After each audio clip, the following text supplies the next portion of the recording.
We tryna get you old now, viral online. Truthful lies, say it loud, say it clear. Left the streets when you need you here.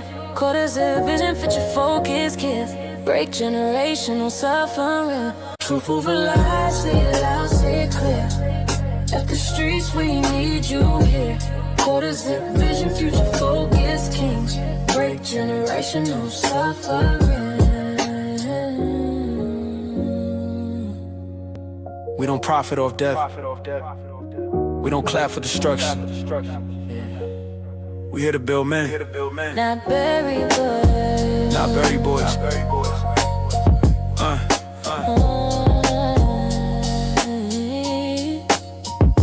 Truth over lies.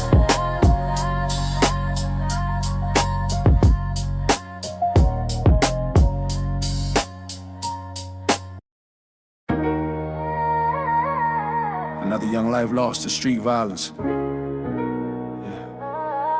This ain't entertainment. This is an intervention. If the truth hurt your feelings, it probably needed to be said. Yeah, truth over lies. We don't glorify pain. After streets, tryna break them chains. Quarter zip mindset, grown man talk. Lead the YNs before they chalk line walk. Truth over lies, this real, no cap. No crash outs, no throwaway stats. OG's back, put order in place. Say to youth, after streets, after case, yeah. I seen talent die for an Instagram stare. YNs chasing cloud, no plan, no prayer. Street code outdated, nobody wins. Same block, same cycle, same pen. They selling dreams, but it's really a trap. Labels love bodies, they don't love blacks. We need leaders, not shooters with aim. Need fathers in homes, not candles in names. Quarter zip weather, modern legacy. Talk money, discipline, equity. I ain't judging, I'm correcting course. Truth hit hard, but it says truth over lies. We don't glorify pain. After streets, tryna break them chains. Quarter zip mindset, grown man talk. Lead the YNs before they chalk line walk. Over lies, we don't glorify pain. After streets, tryna break them chains. Quarter zip mindset, grown man talk. Lead the YNs before they chalk line walk. OG talk, pull a chair, sit down. Ain't no honor in a jailhouse gown. They told you drill was the way to shine. But the real killer's time and fine. They cheering when you crash out young. Then forget your name when the sentence come. We ain't anti-culture, we anti-death. Anti-mama crying, anti-breath, last left. You wanna be a man, build something real. Stocks, trade, skill set, something you can feel. After streets ain't hate, it's level spine. We tryna get you old, not viral online. Truth over lies, say it loud, say it clear. After streets, we need you here. Quarter zip vision, future focused kings. Break generational suffering. Truth over lies, say it loud, say it clear. After streets, we need you here. Quarter zip vision, future focused kings. Break generational suffering. We don't profit off death. We don't clap for destruction. We here to build men, not bury boys. Truth over lies.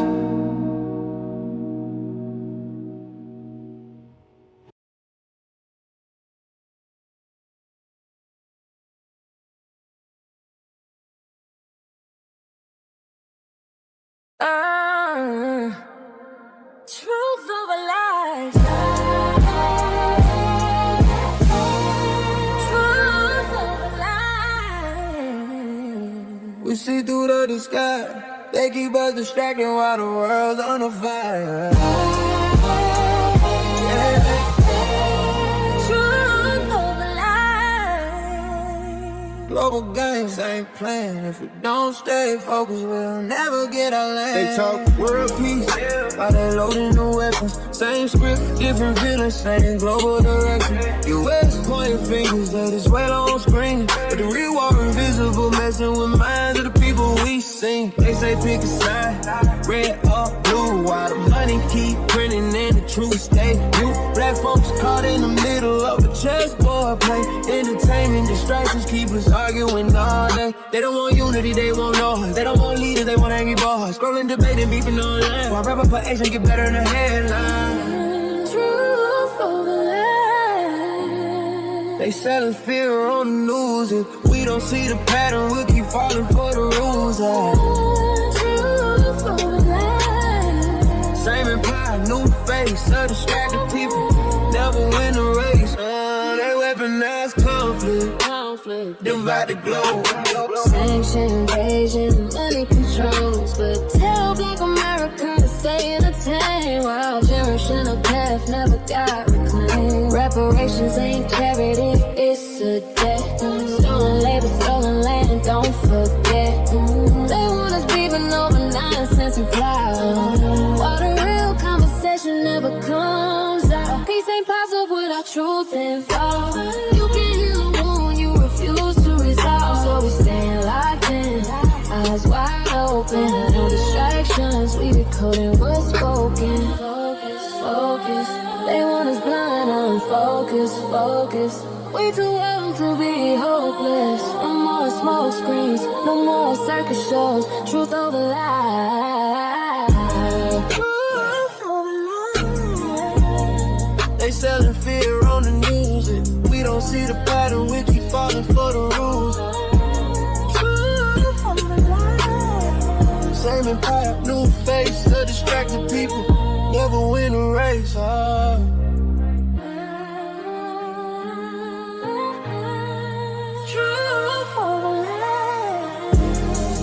Mr. Walker,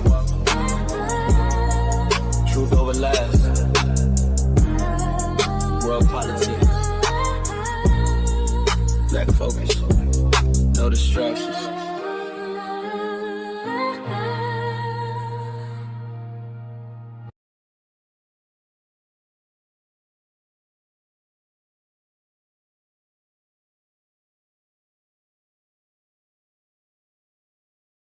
Another young life lost to street violence. Yeah, this ain't entertainment, this is intervention.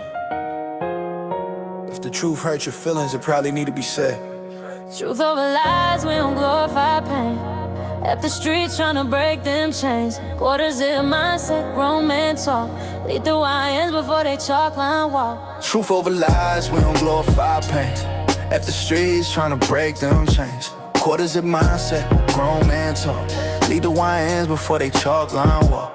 Truth over lies, this real, no cap, no crash outs, no throwaway stats, OG's back, put order in place. Say to you, left the streets, left the cave. Yeah, I seen talent die for an Instagram stare. Wine chasing clout, no plan, no prayer. Street code outdated, nobody wins. Same block, same cycle, same pens. They selling dreams, but it's really a trap. Labels love bodies, they don't love blacks. We need leaders, not shooters with aim. Need fathers and homes, not candles and names. Quarter zip weather, mind on legacy. Talk money, discipline, equity. I ain't judging, I'm correcting course. Truth hit hard, but it save you more. Truth over lies, we don't glorify pain. If the streets trying to break them chains. Quarter zip mindset, grown man talk. Lead the YNs before they chalk line walk. Yeah. OG talk, pull a chair, sit down. Ain't no honor in a jailhouse gown. They told you drill was the way to shine, but the real killers is time and fines. They cheering when you crash out young, and forget your name when the sentence come. We ain't anti-culture, we anti-death. Anti-mama crying, anti-breath, last left. You wanna be a man, build something real. Stocks, trade, skill set, something you can feel. After streets ain't hate, it's love with the spine. We tryna get you old now, viral online. Truth over lies, say it loud, say it clear. Left the streets when you need you here. Quarters of vision, fit your focus, kids. Break generational suffering. Truth over lies, say it loud, say it clear. Left the streets where you need you here. Quarters zip vision, future focus kings. Break generational suffering. We don't profit off death. We don't clap for destruction. We here to build men. Not bury boys. Not bury boys.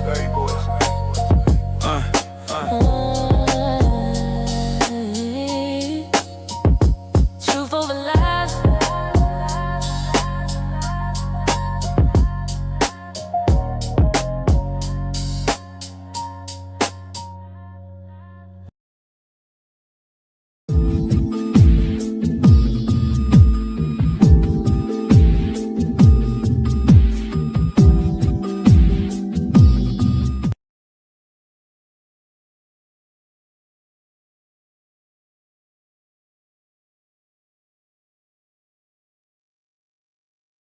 We trying to get you old now.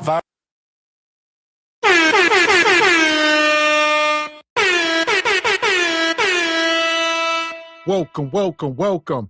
Live Tuesday, Truth Over Lies, brought to you by Cart Before the Horse Productions. How you feeling tonight, Mr. Walker? Yes, sir. I am feeling freaking-tastic per usual. Good evening, ladies and gentlemen, El Nug Nugs and Le Bonquishas. Welcome to Cart Before the Horse, Truth Over Lies. In affiliation with the Bougie Negro Podcast, and also, as all you Negroes know, in association with Ain't No Fun Once the Rabbits Got the Gun Entertainment. What's going on with you this fine Truth Over Lies Tuesday? I got beans and bologna. Welcome in. Truth Over Lies family. Also, everybody over at Cart Before the Horse. We are simulcasting tonight. It's going to be a crazy show. Yes, sir. No matter which channel you own, come one, come all, this fine February 3rd, 2026. Gavin X and I are very much still in the mix, reporting to you, Jive Chickens Live, with Truth Over Lies. Yeah! Boom, shakalaka! So here we are. We in the house tonight. Y'all see the title. We talking about Black history versus Black madness. Who's really for us?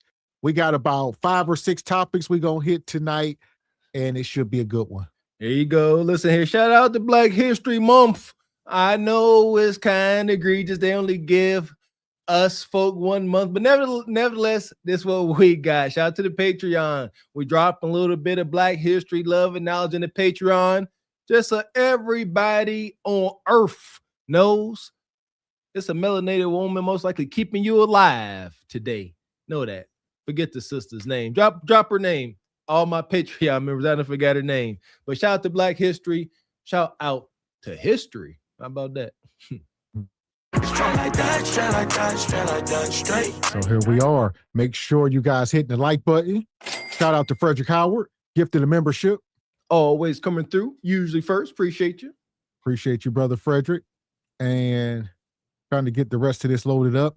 In the meantime, hit the like button. Take a second. Make sure you all hit the like button. Make sure you all are subscribed to the channel as we are on this journey. And make sure to support the channel by hitting the Cash App, hitting the Super Chat. Please and thank you.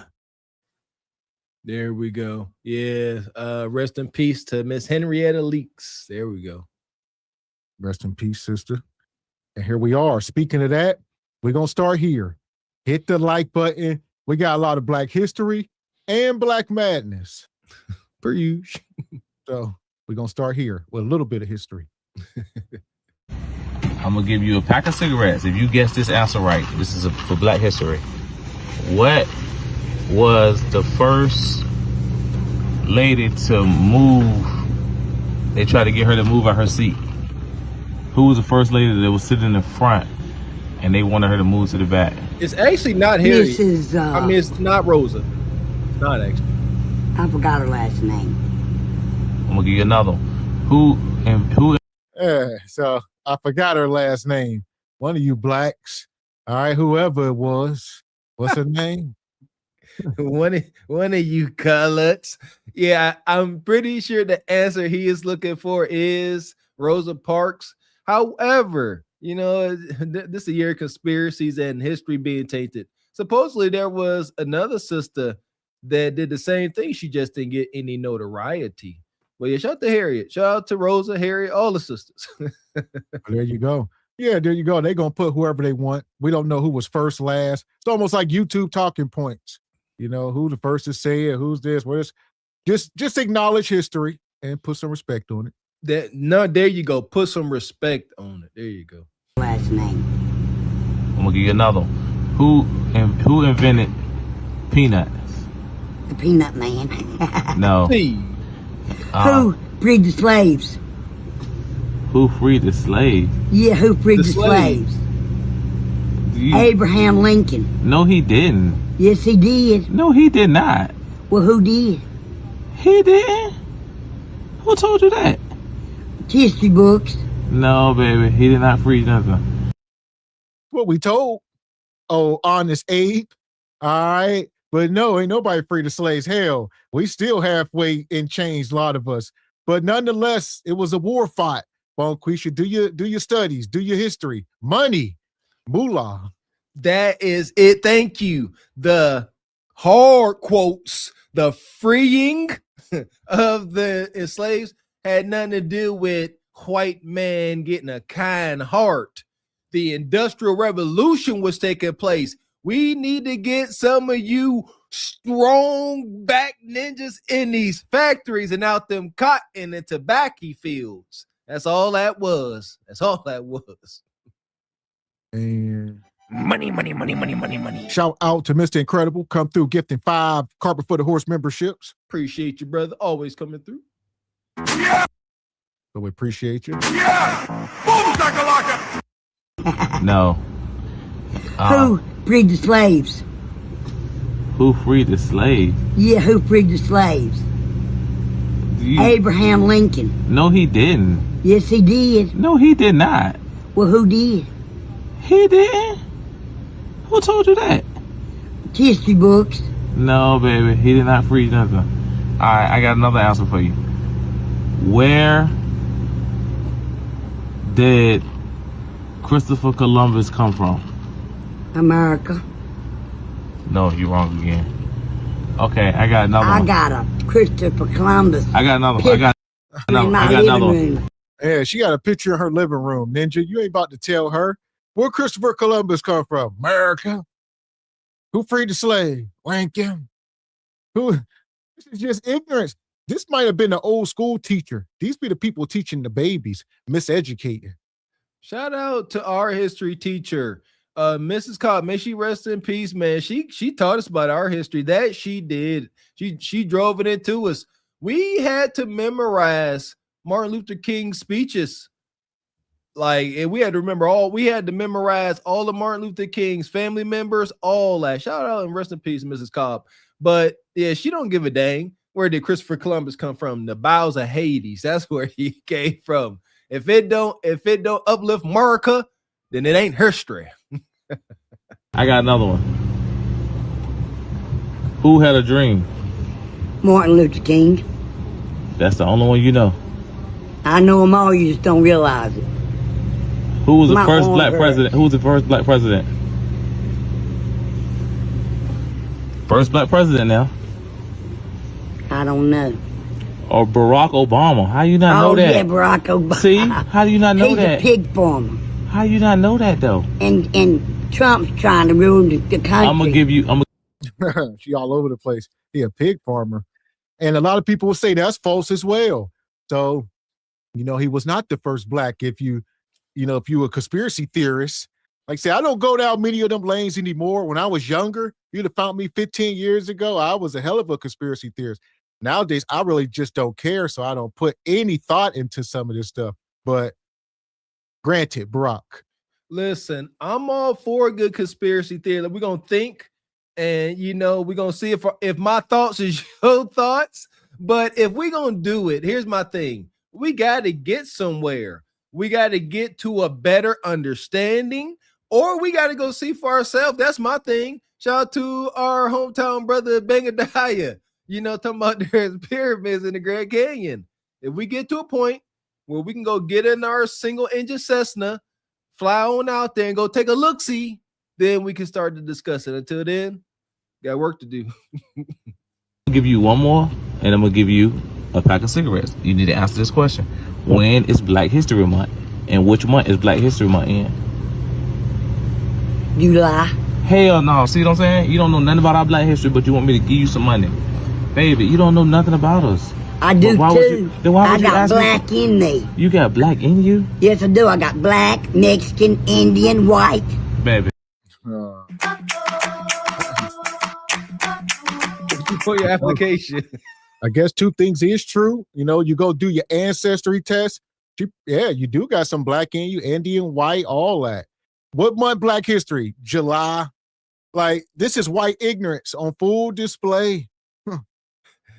What do you put on your job application when they ask you what race you is, huh? Yeah, you say white as the drifting snow. This is real. I ran into a sister like this in college, and that's when I realized that every ignorant as it was, this is what it took for me to realize that every school was not teaching Black history. I met some lily white girl and we got to talk about, I was talking to her like this, being an antagonist. You don't know Black history. I said, who had a dream? Oh, some dude named Martin. They don't care. And I get it. Why should they? And shout out to Baba T. Says, good evening, Mr. X, Mr. Walker, and family. How you doing, Black History? Happy Black History Month, brother OG.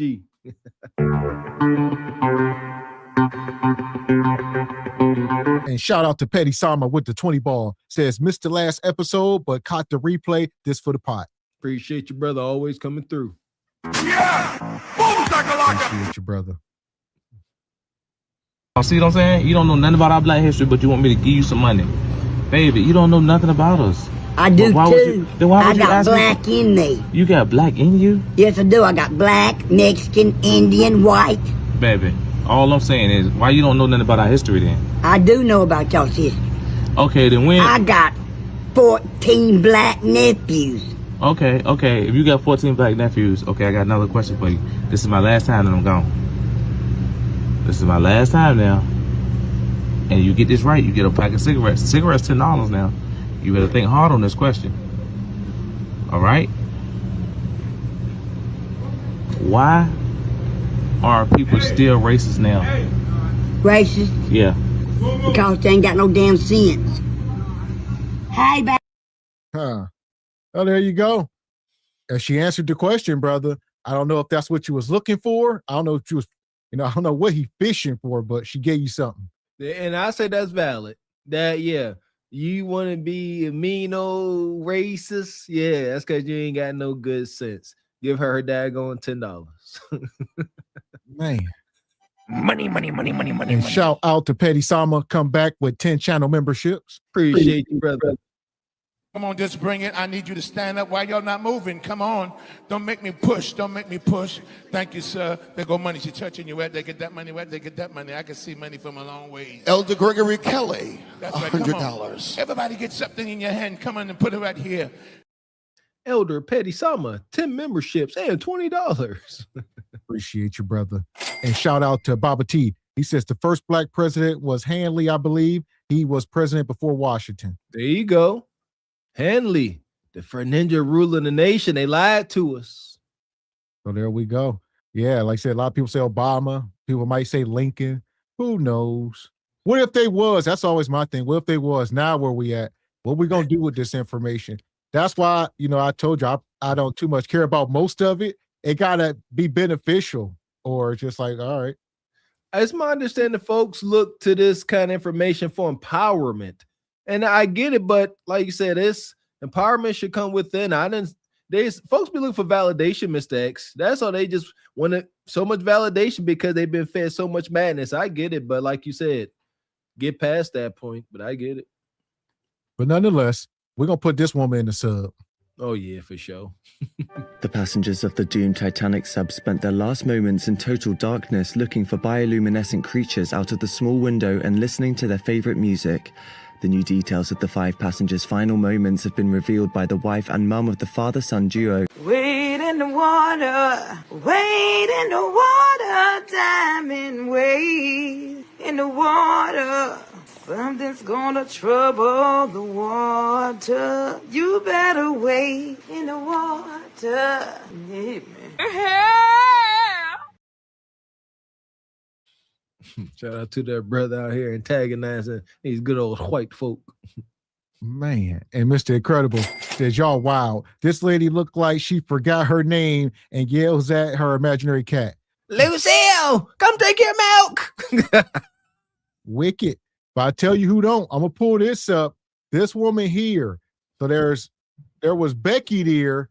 She didn't know Black history, but this is Portia Williams. A lot of y'all forget years ago, she thought the Underground Railroad was a real thing. That's why we should go to school and get our education. Absolutely. And tell the youth about things like this so they know and they can appreciate what we have now. Well, there has to be an opening for the railroad at some point. Because somebody's driving the train. It's not electric like what we have now. It wasn't a train, maybe. Really? Like, you really thought, like, there was an actual train? Huh.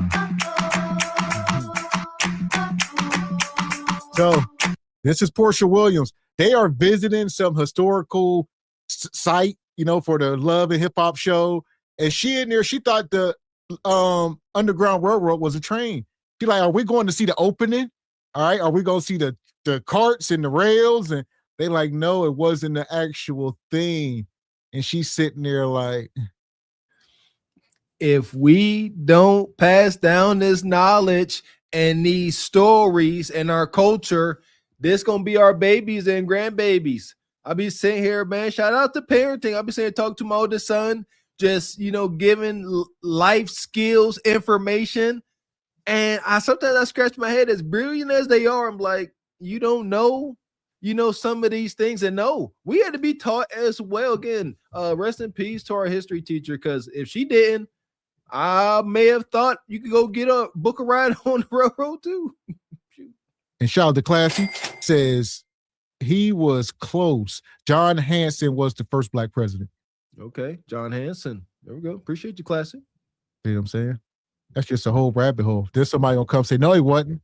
It was a Black leader before they was called presidents. And, and like you said, some folks say Abe had some docky in him. So where we at?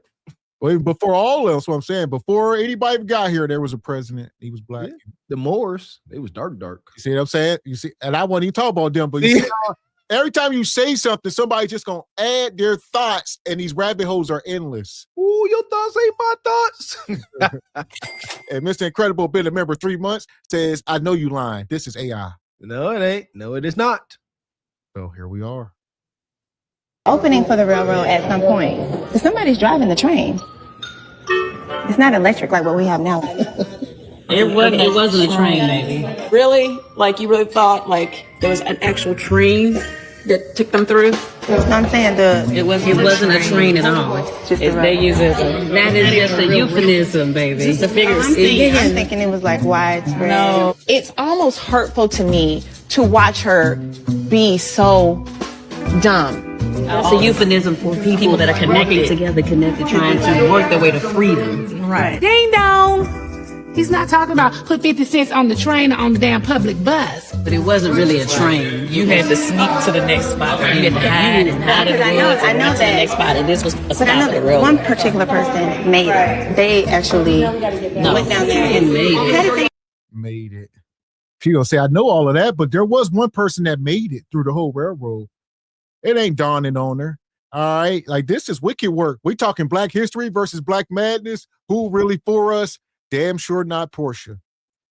Yeah, we got to eradicate this ignorance by loving one another enough to correct and teach.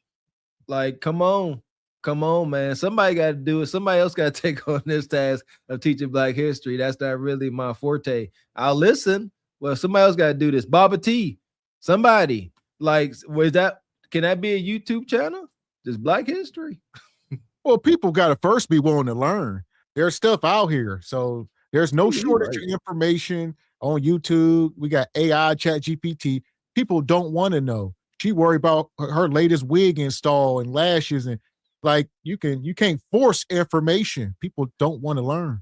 Miss X, you just touched on something pretty profound. And I always say it just differently. Train your algorithm. Train it. I do that. You are correct. I stand corrected. That's why I find these articles and pictures, because I will heart the content. And so it keeps coming. And I dislike and X the other content, the booty jiggling. I know to the next spot, and this was a but I stop know at the that railroad. one particular person made it. They actually went down there and made it. How did they get it? It's disconnected. Her grandfather, Hosea Williams, just rolled over in this grave. It's not a train. No, I'm saying, like, how did they even get through there in the first place? Portia, it's not a real train. It's not a real train. Where was you at to get this food? That's that. We had the white woman. The white woman, that could have been funny, right? But when it's our own, I think most people are lacking in many areas. All right, we got to start challenging one another because this is crazy. You know, so what is the importance to understanding exactly what the Underground Railroad is? I believe and live that we should know about it because it gives us, it's empowering. It's empowering knowing the depths and the lengths that our ancestors had to go through just to be able to think and dream of having a desirable standard of living. Not even getting it, just trying and dreaming for it. That and so and knowing that, recognizing that, and knowing that we don't have no reason to complain. Shout out to the ancestors. And shout out Sister Ebony says, been a member 3 months. Sad parts, her grandfather was a civil rights leader in Georgia, and that's what they was hitting on. And she was like, my grandfather used to teach me about this stuff. This was what Portia was just saying. And one of them said her grandfather is rolling in his grave and listening to her. This is crazy. Pathetic. So, yeah, it's a real thing. Money, money, money, money, money, money. And shout out to Baba T with the 10 ball says, thank you, brother. Appreciate you, OG.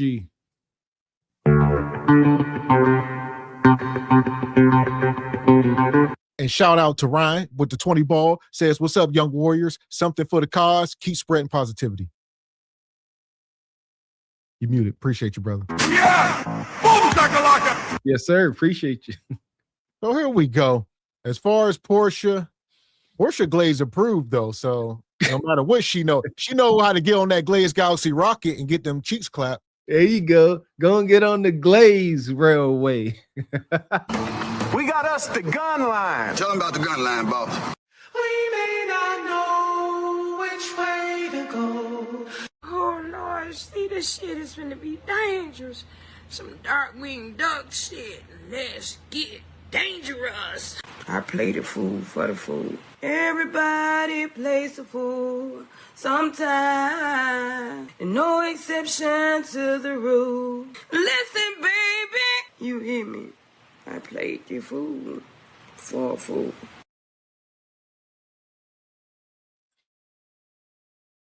Yeah, blessings to Mother Moses, Mrs. Locks to Smile, for sure.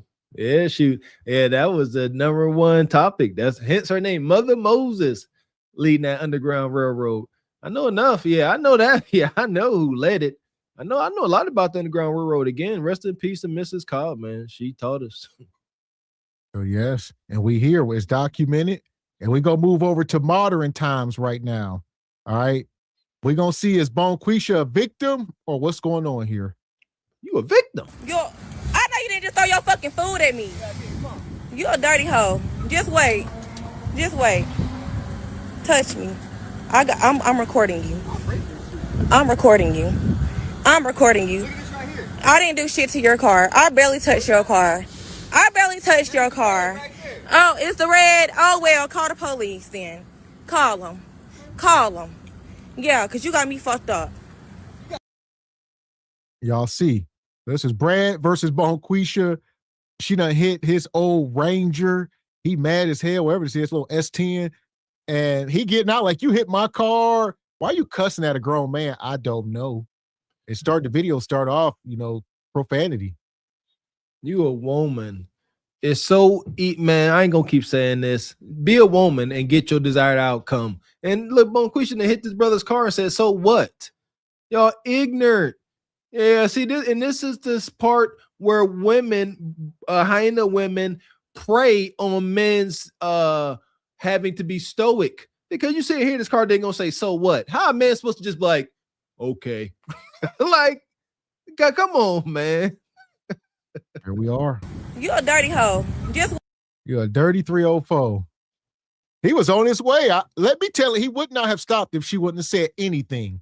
If she wouldn't have said a word, just walked to her car, he would say, why do she? He might have said something to her. So does that warrant it? What if he said something to her first? First, was that First Amendment rights? That's why I just get away from y'all. Like, I swear, y'all, wow. Folks just want attention. I be seeing it. I'm like, folks just be wanting attention. I wish I had an invisible cloak. I don't want nobody to see my pull. I ain't got nothing to do with y'all. That's why I just ain't. You can't. What I'm saying is, you can't do nothing here. It's a ninja moment. Somebody, if you engage, all you can do is just tuck tail and leave. Go get your rubbing compound. Try to buff it out, Javier. Relax. A dirty hoe. Just wait. Just wait. Touch me. I'm recording you. I'm recording you. I'm recording you.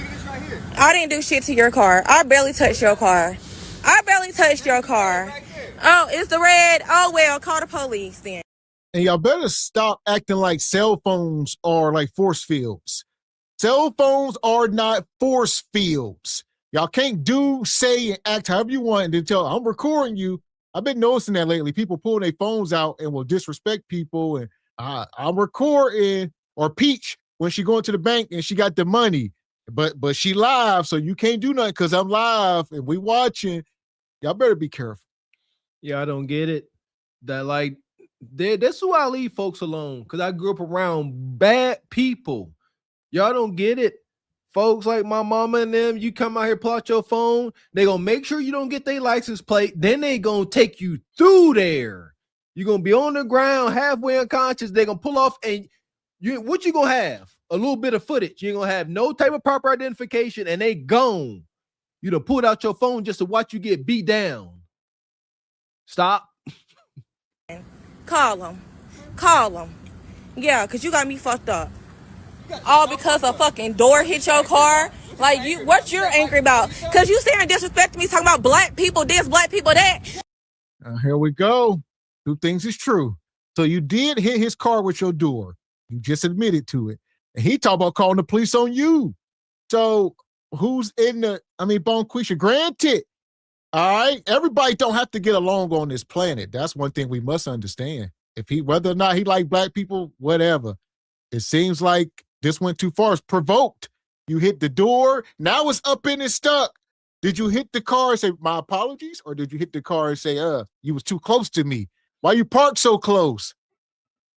There are stereotypes with every race. And stereotypes are funny because there is some truth to them. For instance, one year, my wife and I were in the mall parking lot, and some little well-off Becky was driving her little BMW and backed out and hit somebody. We watched it. Becky got out the car, looked at the person she hit, and said, don't worry about it, my daddy will pay for it. And my wife and I looked at each other and said, typical rich white girl. Just like that. She my dad to pay for it. They give Dan her dad. That's just wild. Stereotypes are here for a daggone reason. Don't fit them. Don't fit them. You fit them, Bonquisha. I got you. Okay. Police then. Call them. Call them. Yeah, because you got me fucked up. All because a fucking door hit your car. Like, what you're angry about? Because you saying disrespect me, talking about black people this, black people that. I got you. Okay. And guess what? I'm finna put you on Facebook. On my mama. Like, I don't give a fuck. The fuck wrong with you? I don't care. You cussed me out in front of my child. You talking about some black people? I'm finna show her how white people do. Huh. You cussed me out in front of my child. And he looked like I cussed you out? Or did you cuss me out? That's his sentiments. I don't know. You need to be up under some instruction. Where you at, Ebony Dean? If you ain't out with your man, rule number one, shut the hell up. You should not be arguing with another man. I don't care where you at, for real, whether you here, on the phone or whatever. You should not be arguing with men. Listen here, man. There is no winning this. Once she hit your vehicle, like you said, Mr. X, it's your fault she damaged your stuff. You shouldn't have been too close. Even if you were further away, it don't matter. It's a ninja moment.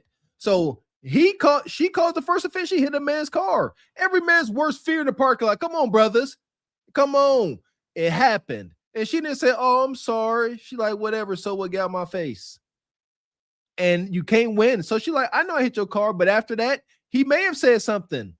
It's like the fact that he did anything afterwards is like he made the first offense. That's Bonquisha's logic. So now that you cursed one time, she didn't do nothing. That's all on you. Yes, and Bonquisha liable to make a phone call and get one of y'all to crash out. So that's another byproduct of this. So be careful who y'all vouching for out here. Could be to call her brother, her uncle, her daddy, her sneaky link. Oh, this dude over here. Now y'all got a battery in your back and you ready to crash out. Don't do it. Absolutely not. That's why carrying yourself a certain way, man, goes a long way. Just don't look like you the one. I don't. Just don't look like you the one. Bonquisha ain't about to invite her boyfriend or brother to come to some she identifies as a problem. Be a problem. And shout out to Mr. Incredible. Says Bonquisha fatigue is real. Hell, I'm tired of these 304s. Same. And brother Black Unity says Sarah Mae Fleming was the woman who sat in the white section in the bus before Rosa Parks. YouTube won't let me super chat the reason you don't know her. There you go. Appreciate you, Black Unity. Appreciate you, brother. Yeah! Boom, shakalaka! And then you just threw your fucking food at me. Who the fuck are you? But I'm finna call, bitch, I'm gonna call somebody for your ass. And that's what I just said. I'm going to call somebody for you. So this is normally how this ends. You're going to call somebody. And Bonquisha don't care who you is. They going to call. If it's an ignorant Bonquisha, they call Nuk Nuk. He coming with hammers and steel and more than likely a car full of folks. So, yeah, that's why on either side, you don't want to be a part of no ninja moment. Don't be arguing with Bonquisha. And then Bonquisha, quit talking to men like this. The only thing you can do whenever a ninja moment stumbles upon you, you got to act like whoever is trying to initiate it, you got to just go. Act like they ain't there. They come and bump you, coming your way and bump. Watch out, ninja. Just go. If you are not willing to turn around and go the length, go crank it all the way up to 10, whatever that means, don't even engage. Excuse me, my apologies. Have a good day. And pick up your pace. Oh, you sound like you scared. Absolutely not. I got things to lose. I got babies. Bitch, I'm gonna call somebody for your ass. Motherfucker got me fucked up, man. Oh God, they got me fucked up. Hey, look. So I tell my supervisor, hey man, I need to leave a little early so I can go pick up my daughter from school. He talking about this concrete gotta be pulled. This concrete gotta be pulled. Man, you pull that goddamn concrete. I'm finna go pick up my daughter. Ain't no discussion. Talking about some concrete gotta be pulled. Like some concrete more important to my daughter. Okay. It's just been ninja moments. All right. This is the black madness of it all. This brother say, construction, if my kids has to be picked up, I'm leaving work. All right. They talk about concrete need to be poured. Look like you got a decent job, but he willing to risk it all, man. Listen, this is triggering me. I had a boss try to tell me I couldn't go see my daughter being born. Your family is important to you, brother. It's important to white man. He don't give a rat's patootie. Matter of fact, the job industry is toxic. Everybody done had their heartache. Everybody done missed child's recitals and birthdays. And once you come in, they want you to feel that pain too. It is what it is. Find a better way to go about it. You know what I mean? Give a better, more time for your employer or boss to, come up with, somebody else to fill your spot. There you go. Plan ahead. That definitely helps. But other than that, don't expect them to care. That's it, brother. So for that, we're going to let you cool off in the sub. Oh, brother. The passengers of the doomed Titanic sub spent their last moments in total darkness looking for bioluminescent creatures out of the small window and listening to their favorite music. The new details of the 5 passengers' final moments have been revealed by the wife and mum of the father-son duo. Wade in the water, wade in the water, diamond wade in the water. Something's gonna trouble the water. You better wade in the water. Yeah, man. Yeah, and reasoning. Yeah, he said his daughter had to go get picked up. Sound like something that just popped up. Maybe the mom couldn't make it. See, that's right there. We can't be mad at, jobs and life because of lack of discipline and lack of structure in our lives. See what I'm saying? Like, come on. I'm pretty sure that's what's the situation. Yeah, so it's unfortunate. Got to prioritize better, work something out. But like I said, pick up from where? Get more than like you said, daycare or something like that. It's unfortunate.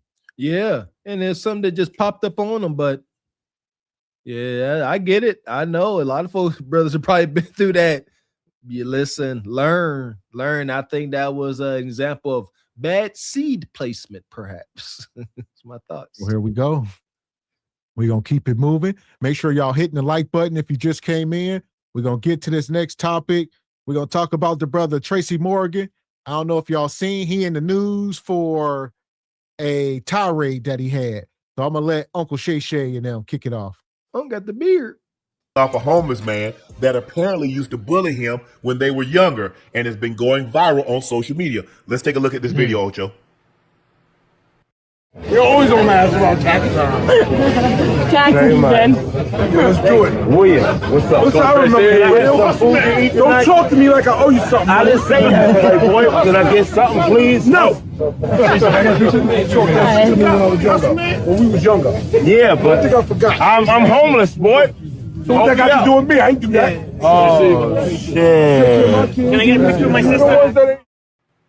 Hey, Ocho, hold on. Before you go, Ocho, how you gonna talk about I'm homeless, boy? You see? And I've seen some things on social media. Oh, guys, y'all get mad at people. Let's stop it for a minute. All right, we're gonna get in here. Tracy Morgan was leaving, I believe, a New York Knicks game or something out of Madison Square Garden, and homeless guy. I guess he went to school with the guy, and Tracy Morgan said the dude used to bully him when they was little, and now he outside homeless begging them for money. And he said, I don't owe you nothing, so that ain't how you ask, I guess. Absolutely not. What are we talking about? You niggas want to be exempt from y'all karma. No, this is how it was supposed to go. The kid that was being bullied now got his portion of the King's Gold, and you downtrodden. Beautiful balance. And you want to show up here and try to show up, get turned down the way you did, and he was light on you. And tuck your tail and take that karma. Done and done. Well, somebody, you used to bully this man. Shout out to anybody out there that used to be bullied. I used to beat up the bullies for y'all. Listen here, anybody, that's terrible. Because listen, I know men today, shout out to Tracy Morgan, that still remember that, man. That's a terrible thing. But yeah, you chump, you broke. Now you a bum. And shout out to Baba T, been a member 3 months, says entitlement is crazy. He got a pretty good job. Yeah, I feel you. Can I get something, please? No. When we was younger. Yeah, but I think I forgot. I'm homeless, boy. So what that got to do with me? I ain't do that. Oh, shit. Can I get a picture of my sister? Hey, Ocho, hold on. Before you go, Ocho, how you gonna talk about I'm homeless, boy? You see? And I've seen some things on social media. Oh, guys, y'all get mad at people and you won't speak to him. But y'all like, well, he worth this, he worth that. I told you. Be careful of the toes you step on today. They might be connected to the foot that leads to the leg that's up to the behind that you got to kiss tomorrow. So y'all, street committee, stop telling people what y'all would do when somebody hasn't did you wrong. Talk reckless to you. And y'all talk, oh, I would have done this. No, y'all won't. You won't. Y'all get to say that because y'all want everybody to make it seem like you got empathy. I know a lot of you. Somebody did you wrong when you were younger. You not turning a cheek. I know that's in the Bible. And I said that one time. I said, that's in the Bible. I ain't in there. Go ahead, Ocho. Let me know what you think. The dude used to bully Tracy. I'm assuming back in the younger days. That's what's being back in reported. the younger days. But he don't owe you nothing. We all got the same 24 hours. It's what you do with those 24 hours you got. Obviously, Tracy did his thing, and obviously his didn't work out. Being homeless, I think his approach could have been a little bit different. His wording, the way he was talking, but obviously whoever it was, is somebody from New York, and you know how New York folk talk. That's how they talk, and he still has not really animosity, but still has that bully mentality, and you can tell by the way he's talking, even though he's not in that. Boy, I'm homeless. Yeah. Boy, I'm homeless. I'm homeless, boy. Man, he don't. Hey, he don't owe you nothing. He don't. Yeah, at that point, like you said, unless there's more to the relationship that we don't know about. No, unless they've been friends up until recently or something, I don't know. But yeah, it's a lot. Like you said, you're not entitled to other people's money. That's just the bottom line. That's what it is. It's insane. Shout out to my one brother that made it to the NFL. I got to see the terrors and horrors he had to go through as far as people feeling and acting as if they were entitled to his hard-earned money. Like, they don't be asking. They be like, let me get. That's not asking. That's demanding.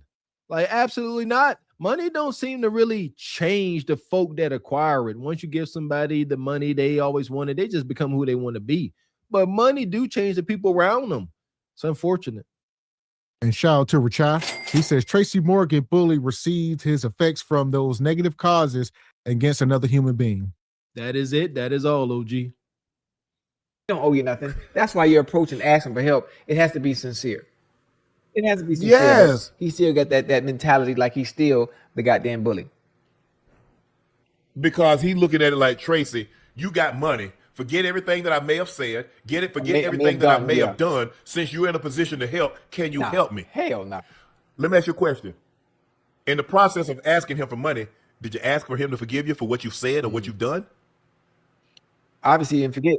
You see, people, you people quick to say, well, you so well off, and I am, and I'm a very forgiving person, but you have to approach me and that's what makes me think is more to it.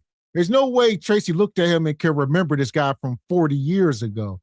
He must have known him all this time. Like, he's probably given him money before, but he like, not today. Like, they probably had some dealings. They seem pretty familiar, but you ain't entitled to my money. So yeah, don't work like that. Y'all don't get it. It's no human wants to put money, time, and resources into delaying the inevitable or just flushing it down the toilet. Because when you borrow once, you're gonna borrow twice, 3 times, 4. Don't stop.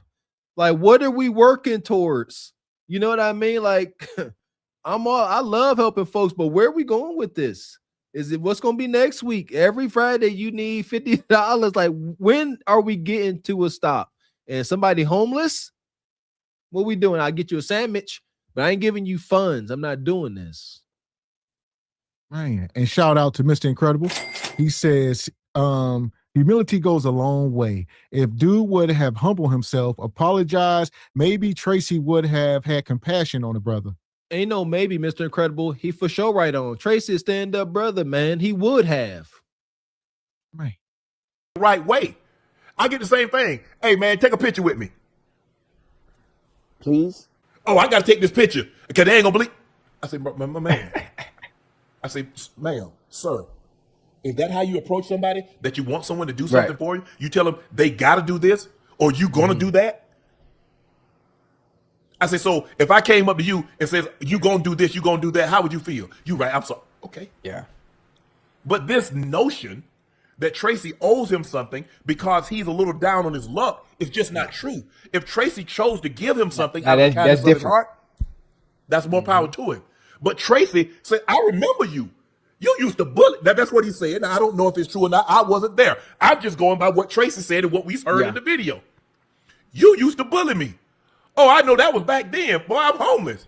Boy, what you want me to do about that, boy? Mm-mm. Ain't no.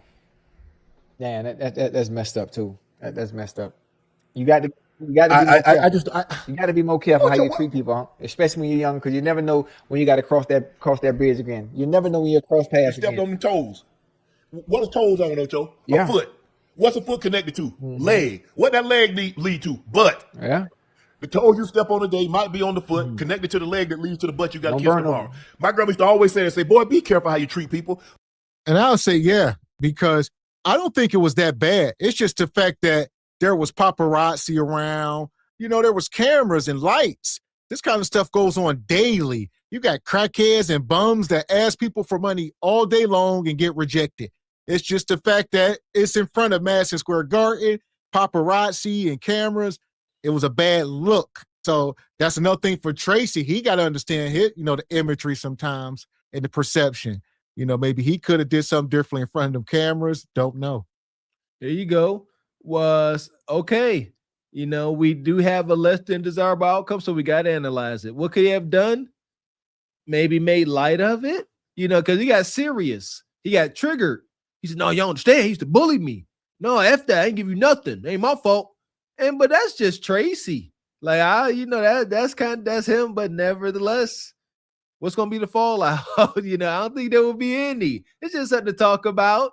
Just something to talk about. Because, yeah, this is Tracy Morgan. Ain't going to hurt his bread. Tracy, a real solid, wholesome, you're a good dude, man. Real good character. A little slow, just like me.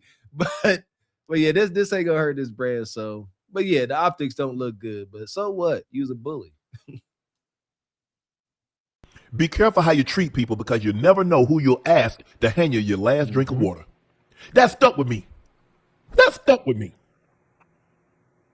don't burn no bridges on. You never know who you'll ask to do something. Just because you're in a more favorable position today doesn't mean you'll be in that same position tomorrow. I try to treat everybody right, Ocho. I really do. I don't bother nobody. Try to stay in my own place, in my own lane. There are a lot of stuff that's going on. I don't care to talk about it because that ain't my business. But to treat somebody a certain way, and because God has blessed them, you falling on hard times, and to feel that person owes you something. No. My grandmother gave my brother, sister, and I everything but life. My grandma didn't want us to do anything for her. We'd have to sneak her out of the house to buy a refrigerator, sneak her out of the house to buy a wash and dryer. Libby, that's them boys' money. Libby, we don't need nothing. What you mean? Me and Spank ain't even in this position if it's not for you. So that is the only person I feel like I owe somebody something. So for a person to treat me less than, because maybe you're a little bigger, maybe you're in a little more favorable position, now the roles get reversed. Remember, Ocho, the people that you meet going up, sometimes you'll meet them same people all the way back down. You ever been on the elevator, Ocho?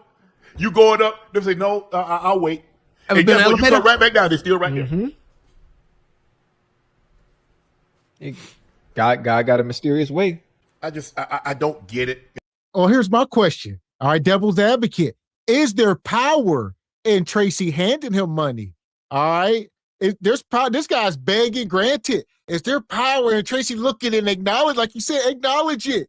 Crack a joke or two and hand him $20. Nothing. Like this dude, you feeding him. That's powerful. There you go, Mr. X. See, there you go. That takes a certain amount of healing. Obviously, there's still a bit of scar there. Tracy's like, F you. There was animosity there. Like, no, you bullied me. But if you like, life is good. This homeless nigga used to bully, like, I can't even recall, the bad feelings of dealing with you. Here's $100. Go have yourself a big burger on me. There you go. I like that. That's much more effective because guess what? One thing this homeless guy knows, he still is living rent-free in Tracy's mind. If not, at least a little while. Come on. Nope. I remember you. How you doing, man? Hope things going well for you. Here's $100. Bye. Give him no energy. Tracy gave him energy. Told y'all about that. Now you're in a favorable position. You're going like, okay, yeah, that's what I do. Well, if that's the case, go do that to your mom and dad that you hadn't spoke to in 15, 20 years. Go do that to a sibling that you hadn't done in 15, 20 years. Go do that to your child. So while you talking about that you would do this for a total stranger, go do that for a family member. Go do that for a loved one, someone that's been in your life, and maybe you had a falling out. Things happen. Family members sometimes fall out, but I'm telling you something about Ocho Sharp. My grandma used to say, boy, teeth and tongue will fall out. Because you know what happened, Ocho? You will bite your tongue, your teeth bite your tongue, tongue and teeth get mad at each other. They might not speak. But Shannon Sharp, Libby Sharp, and Sterling Sharp, that ain't going to happen. Because for the longest, that was all we had was each other. I can't stand shit. I don't get it. Yeah, he got all these country ass one-liners. You know what I'm saying, Ocho? It's like you might stub your toe and get a headache. And then, you know, you're hungry. You want Jell-O. You know, sometimes, Ocho, you go to McDonald's and sometimes you want seafood. You know what I mean? I don't know. I'm just talking, Ocho. You know how I be. You know how I be, Ocho. You know, the same folks you meet on the way up, you're going to meet on the way down like an elevator. Hey, Ocho, you had been on the elevator? Of course he's been on the dang elevator. Shout out to Ugg. I get it. He trying. He growing. I see. I see you. But yeah, I got thrown out by Ugg. He doing his best. He doing his best. I don't. I'm a very humble person. I help people when I can. I don't speak about the stuff that I do because that's not what God put on my heart to do, to tell you what I've done for someone in specific. And I always give specific instructions. When Shelly sends money somewhere or does something, Mr. Sharp says, do not let anybody find out because if he does, it won't happen again. I mean, a lot of people walk around, entitled to something. Always. You put all the work in, people you've grown up with.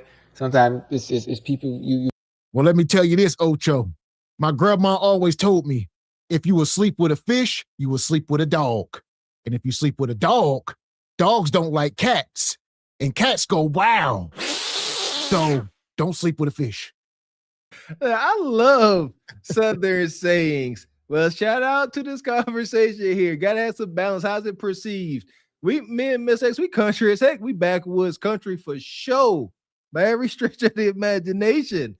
Nevertheless, you got to be able to show a little intelligence, which delightful ignorance, I guess. But yeah, like what's that saying in Ray? Scratch a lie, find a thief. It's country as heck, but it's true. A person that lies to you, yeah, they also will steal from you for sure, and they will delete you or cause deletion. So it's some wisdom to those old country sayings. Shout out to You've associated yourself with, sometimes not even real friends. They're a friend of a friend, and they're comfortable enough to be able to ask you. Sometimes people approach you the right way when in need, and asking for a favor. But many people are self-entitled and feel that because they associate with you, you owe them something, and then put in no work. Let me ask you a question, Ocho. Who your best friend? That's not a fan. Your best friend. Best friend, like literally best friend? Yeah. Not you. Probably T.O. or TJ. One or the other. I look at my friends like this, Bucket and Burns. They're my two best friends. I think everybody knows that.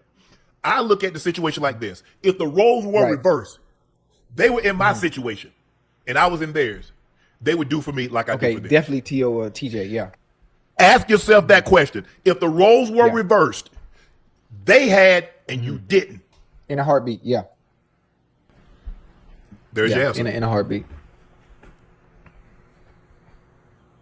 There's your answer.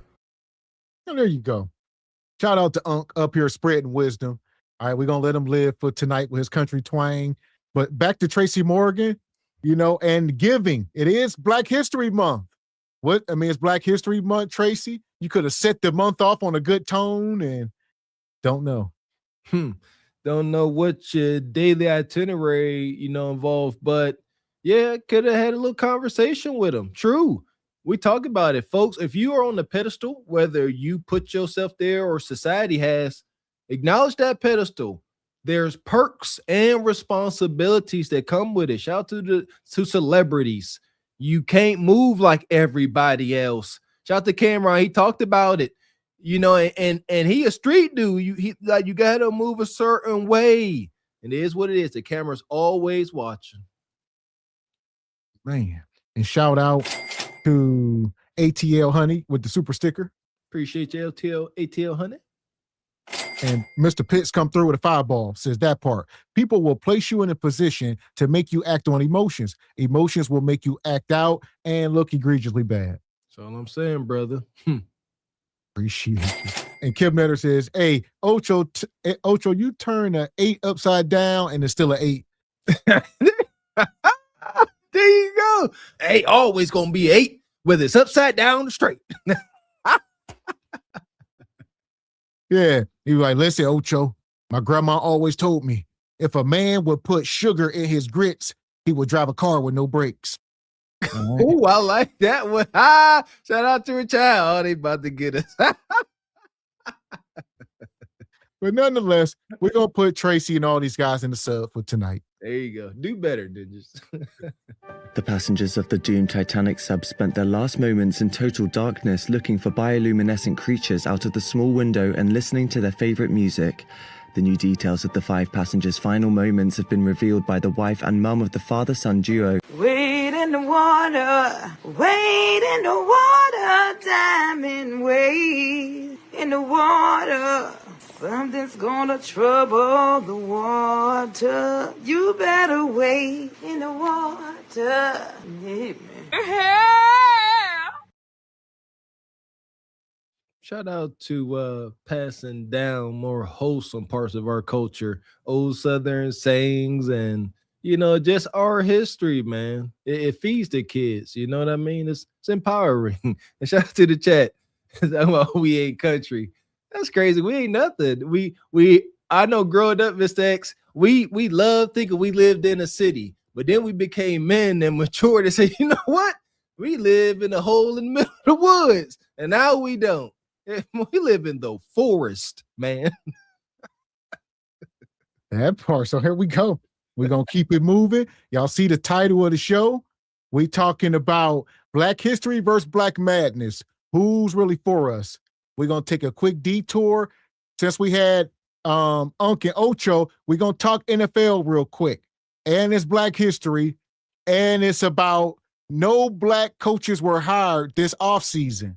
All right, so we talked about this a week or so ago about the Rooney Rule and some of this stuff about Black folks not being in positions of power in the NFL. And of the 10 coaches vacancies this offseason, no Black coaches were hired, drawing backlash from several league reporters and former players.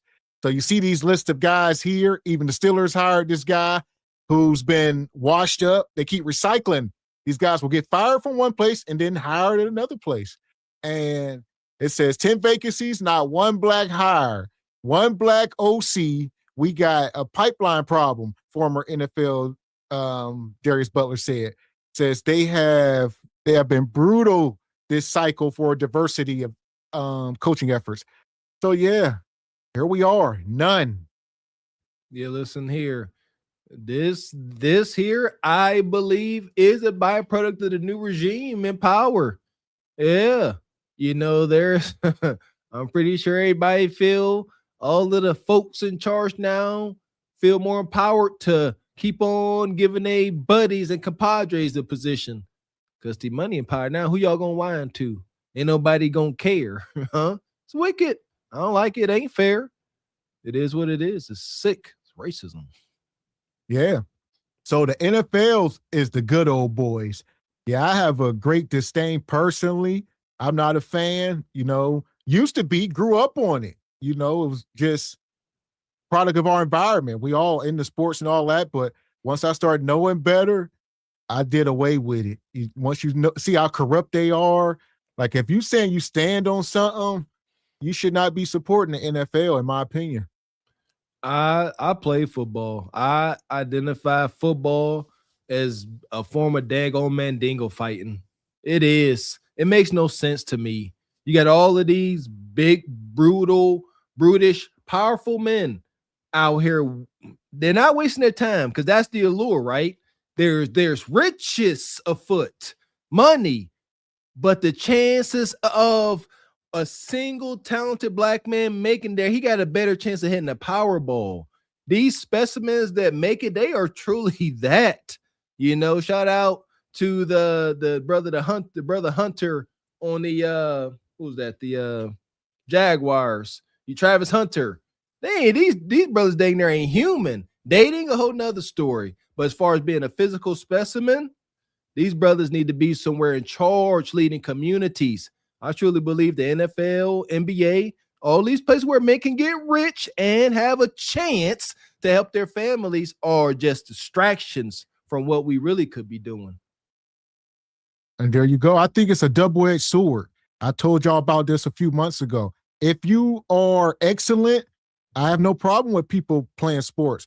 It's the people that waste time that could be doing other things, which is about 90% of everybody else. So, granted, it teaches lessons and whatnot, but, you can play it, but you should not be all in on it.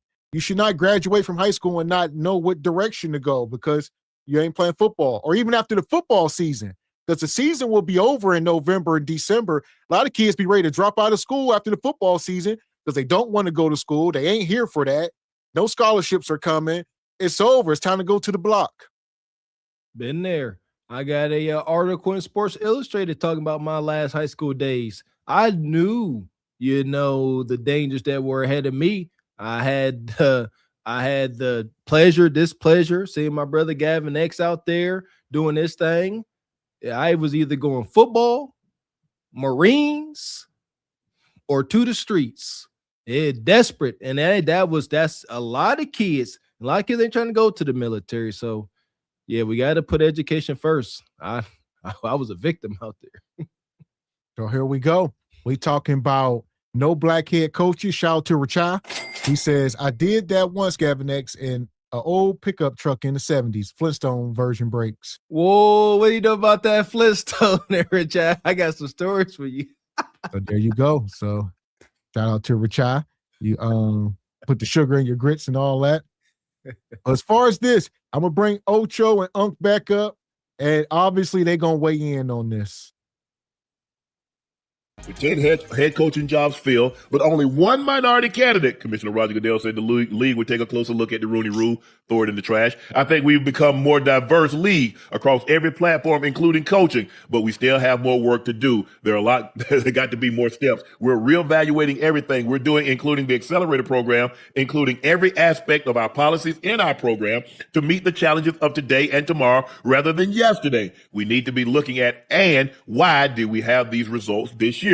Goodell said that every team was Rooney Rule compliant in the head coaching cycle, and that he believes every team with a head coach opening exceeded the Rooney Rule this year by interviewing more than the requisite 2 minority candidates. Robert Saleh, whose Lebanese descent, was the only minority candidate to land a top job with no other black head coaches hired. It was the 5th time since the Rooney Rule was instituted that there were no black head coaches were hired during an off-season training cycle. You can put all the rules in place that you want to. It don't matter. I'm going to hire who I want to hire. My point exactly. I don't know why we keep going through. We keep having to jump through hoops. We keep having to jump through hoops, and they keep showing you we don't want to. They put these rules in place just to have something to abide by. Here goes some rules just to make you happy. Whether you qualify for the job or not, they don't want you in those positions and being leader of men. They just don't. And the positions that they do give you is teams that are not that good, and your lease is going to be too goddamn short. And you're going to get fired. They just like, here, damn, so we can shut everybody up. If they don't want you in those positions, why do we continuously fight and argue and claw and scratch to be where they don't want us? There you go. So we love the sport, man. I get it. It's funny looking at myself now. Like I said, I used to be a huge football fan, all in, watching all the games, doing fantasy football, playing Madden, all of it, coaching it, all of it, all in. Can't tell me nothing, but I don't watch it at all. I can't tell you the last time I watched a football game. I don't have cable, none of that. Don't tune into it. I'm not aware who's in the draft, but it's still a thing, and it makes money. It changes lives. It changes families forever. So that's something to be acknowledged. So we can't look at these guys on the screen now, Ocho and them. They forever changed because of football. But for every one of them, there's 1,000 young men fall to the wayside. There you go. Tens of thousands that fall to the wayside. The Ochos, the Shay Shays, they are exceptions. And that's why I said have a chance at getting rich. A chance, not even a probability, a chance at riches and wealth. Because we know we all have seen the 30 for 30s, where these guys will lose everything. Most of these guys, they have no type of financial discipline or education, and they blow through that bread. They done made shows and movies about it time and time again. It's sick. So that's what I mean. Like, yes, that's why I say it's a distraction. It's a hoax, because only the few elite, and you literally have to be the most elite, one of the most elite specimens on earth. Don't people think people realize this, man? That brother that hurt his leg, that played for I'm trying to remember these daggone teams, the real Miami. Yeah, one of the fastest dudes on earth. Come on, man. And shout out to Rachel. She says, I said 2 weeks ago, Rooney Rule was a waste of for blacks to interview. You did say that. Shout out to Rachel. Yes. And like I said, even that's a double-edged sword. So I'll pull this up and we'll dive into this Rooney Rule before I let this video keep going. Shout out to ChatGPT. Where we at here? I'll pull this up. Rooney Rule. All right. Where we at here? We start at the top. I guess they did. The Rooney Rule is an NFL hiring policy that requires teams to interview at least one minority candidate for head coach and senior football operation jobs. At least one minority, not black. And that's why Unc said a Lebanese man was hired. That counted as a minority. Shout out to my Lebanese. Or even a woman. They can hire a woman trainer or some woman in the front office. That's minority. There you go. There are no rules, no laws, zero exceptions made for black people in this country. I see that. Can we just acknowledge that we, at the core, we are hated? Just move accordingly. They never gonna like us. They never are. So here we are. Keep going.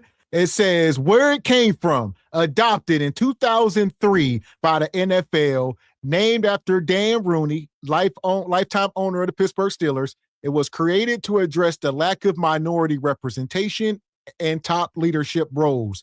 Says what the role does, it guarantees interviews, not jobs. So that's the first point. Interviews, not jobs. It consider you. Just come on in. Y'all don't, it makes it, that can make it so much more insulting. Come on, man. Somebody got to be triggered. The stress and pressure of applying for this job, you show up and as a minority, especially as a black man, there is a 90% chance I am going here and it's a complete waste of my time. No matter what I do, no matter what I show, no matter my competence, they are not going to hire me. They just go ahead and be coming here. They're going to feed me some good food, overcooked steak, and they never going to call me back. That's got to suck. You muted me. That part. So let me get this back up. Where we at here? It says, let me get y'all back up. All right. It says guarantee interviews, not jobs. Applies to head coaches, general managers, and certain coordinator executive roles, aims to widen the candidate pool and reduce closed door hiring. Because before, a lot of people were just being hired soon before they knew the job was open. It's closed door. I'm hiring, my buddy's son. He's coaching now. They do the same thing with real estate. Since I just learned that new term, closed door. Closed door real estate. Shout out to some of these old wealthy neighborhoods in the Pittsburgh area. Some of those houses don't ever go for sale. They about to put these houses on the market so you can move next door to them. Nope. This going right next to my buddy Bill. Yeah, my buddy Bill retiring from NASA. Not you. There we go. And it says what it does not do, it does not require teams to hire minority candidates, only interview. It does not set quotas, though there's no quotas, and it does not override team choice. So I can bring in 1,000 black people and one white guy, and I'm going to choose whoever the hell I want. And there's no law or rule that says you can't. That's what I said. You're going to be the only black guy there, and it's a joke. They will be laughing in your face. And they know they ain't going to hire you just here, just so they could take a couple pictures and file it away so they get their tax break. It's wicked. It says how it evolved. It expanded over time to include more roles. Teams can now receive draft pick incentives for developing and promoting minority coaches, executives. Still heavy debate for effectiveness versus optics. It's all optics. It's all optics. In its wording, it's all optics. You just got to consider. You don't have to hire. You just got to have them walk through the door, shake their hand, and tell them go home. That is it. Here we go. It says the big debate, real talk. Supporters say it opens doors for that were previously shut. And critics argue that it often leads to check the box interviews without real intent to hire. It says, especially when decisions feel pre-made, closed door hiring. It is closed door. Why? Got to get to the root of the daggone problem. Oh, well, if they're not qualified, stop. They're not even considering them. Shout out to Mike Tomlin. Tell you, the pressures of a black man, every black man that's in a high-ranking position, you are setting a standard. Like, shout out to Mike Tomlin, man. The standard is the standard. Man, so here we go. Right now, we're talking about these coaches that's been hired. All right, I'm going to keep going down this list. The Rooney Rule. It says, we asked ChatGPT, break down the hiring stats before and after Rooney Rule. All right, the Rooney Rule was introduced in 2003. All right, so before that, it says NFL teams hired 21 coaches between 2000 and 2002. Only 2 were black. That's 10%. Historically, even going back decades, black coaches were extremely rare. We must understand, people, before the Rooney Rule, there was only 5 head coaches in NFL history. Let that sink in. 5 black ones? Black. There has been only 5 black head coaches before 2003. I'm sure y'all can name 2 of them, but some of y'all might know them all. There's only been 5. There was only 5 black head coaches before they put the rule in. They said, look, 5. Since in 80 years, there was only 5 black head coaches from between 1923 and 2003. Listen, man, I look deep into these situations. You about to be the second, the first, third, fifth black head coach in history. The demands, the weird things they try to do to you. If you're gonna be part of these clubs, they got to have some kind of, blackmail stuff on you. It just seems to be that way, allegedly. I don't want those kind of pressures. Integrity compromise is what I'm talking about. Bless them. So I'm gonna get to the 5 here in a minute. All right. It says after the Rooney Rule, 2003, early effective few years after the Rooney Rule, it saw an initial rise in black head coaches. By 2006, it had climbed to 22%, and before the rule was at 6%. So 2002 was at 6%. By 2006, 4 years later, it was at 22%. So it was effective early. Like early on, people was buying into it. These guys was getting interviews that they never got, and they was getting hired. But then we're going to keep going down this rabbit hole, all right? It says the rule worked early, but long term, all right, by 2018, there were only 2 black head coaches. So we go almost 20 years, there was, when the rule started, by 2018, there was only 2 coaches out of 31 teams. There you go. It was pandering. It was just elite pandering. The words, I never seen the wording. Shout out to you, Mr. X. Elite pandering. There was no demands or there was no, you just got to let somebody walk in the door. It was written so loose. Let them come in, shake their hand, have a cup of coffee with them. That is it. That's consideration. Take a picture and send them home. Thank you. You are helping end racism. So yeah. So here we are. All right, where we at? More recent data. 2025, it shows about 7 minority head coaches, across the 32 teams. Fewer might be expected. But it says some analysts show that, where we at, increase. Trying to get to the meat of this. ESPN. Across 25 seasons, here we go. Across 25 seasons, all right, there are 31 out of the 173 head coaching hires were black from between 2000 and 2024. So that was 25 seasons. That's 18%. So it was an 18% black head coaching hiring in the last 25 years. Okay. It is progress. It's progress. What should the number be? That sounds like something. I don't know. Well, before the rule, it was like 6%. Yeah. So now it's at 18. Well, people say it should represent the players. If the players are 70% of the league, well, at least 50% of the coaches should represent that. Yeah, sounds good, don't it? Those are positions of power, man. White man don't care to be the entertainer, the player, the athlete.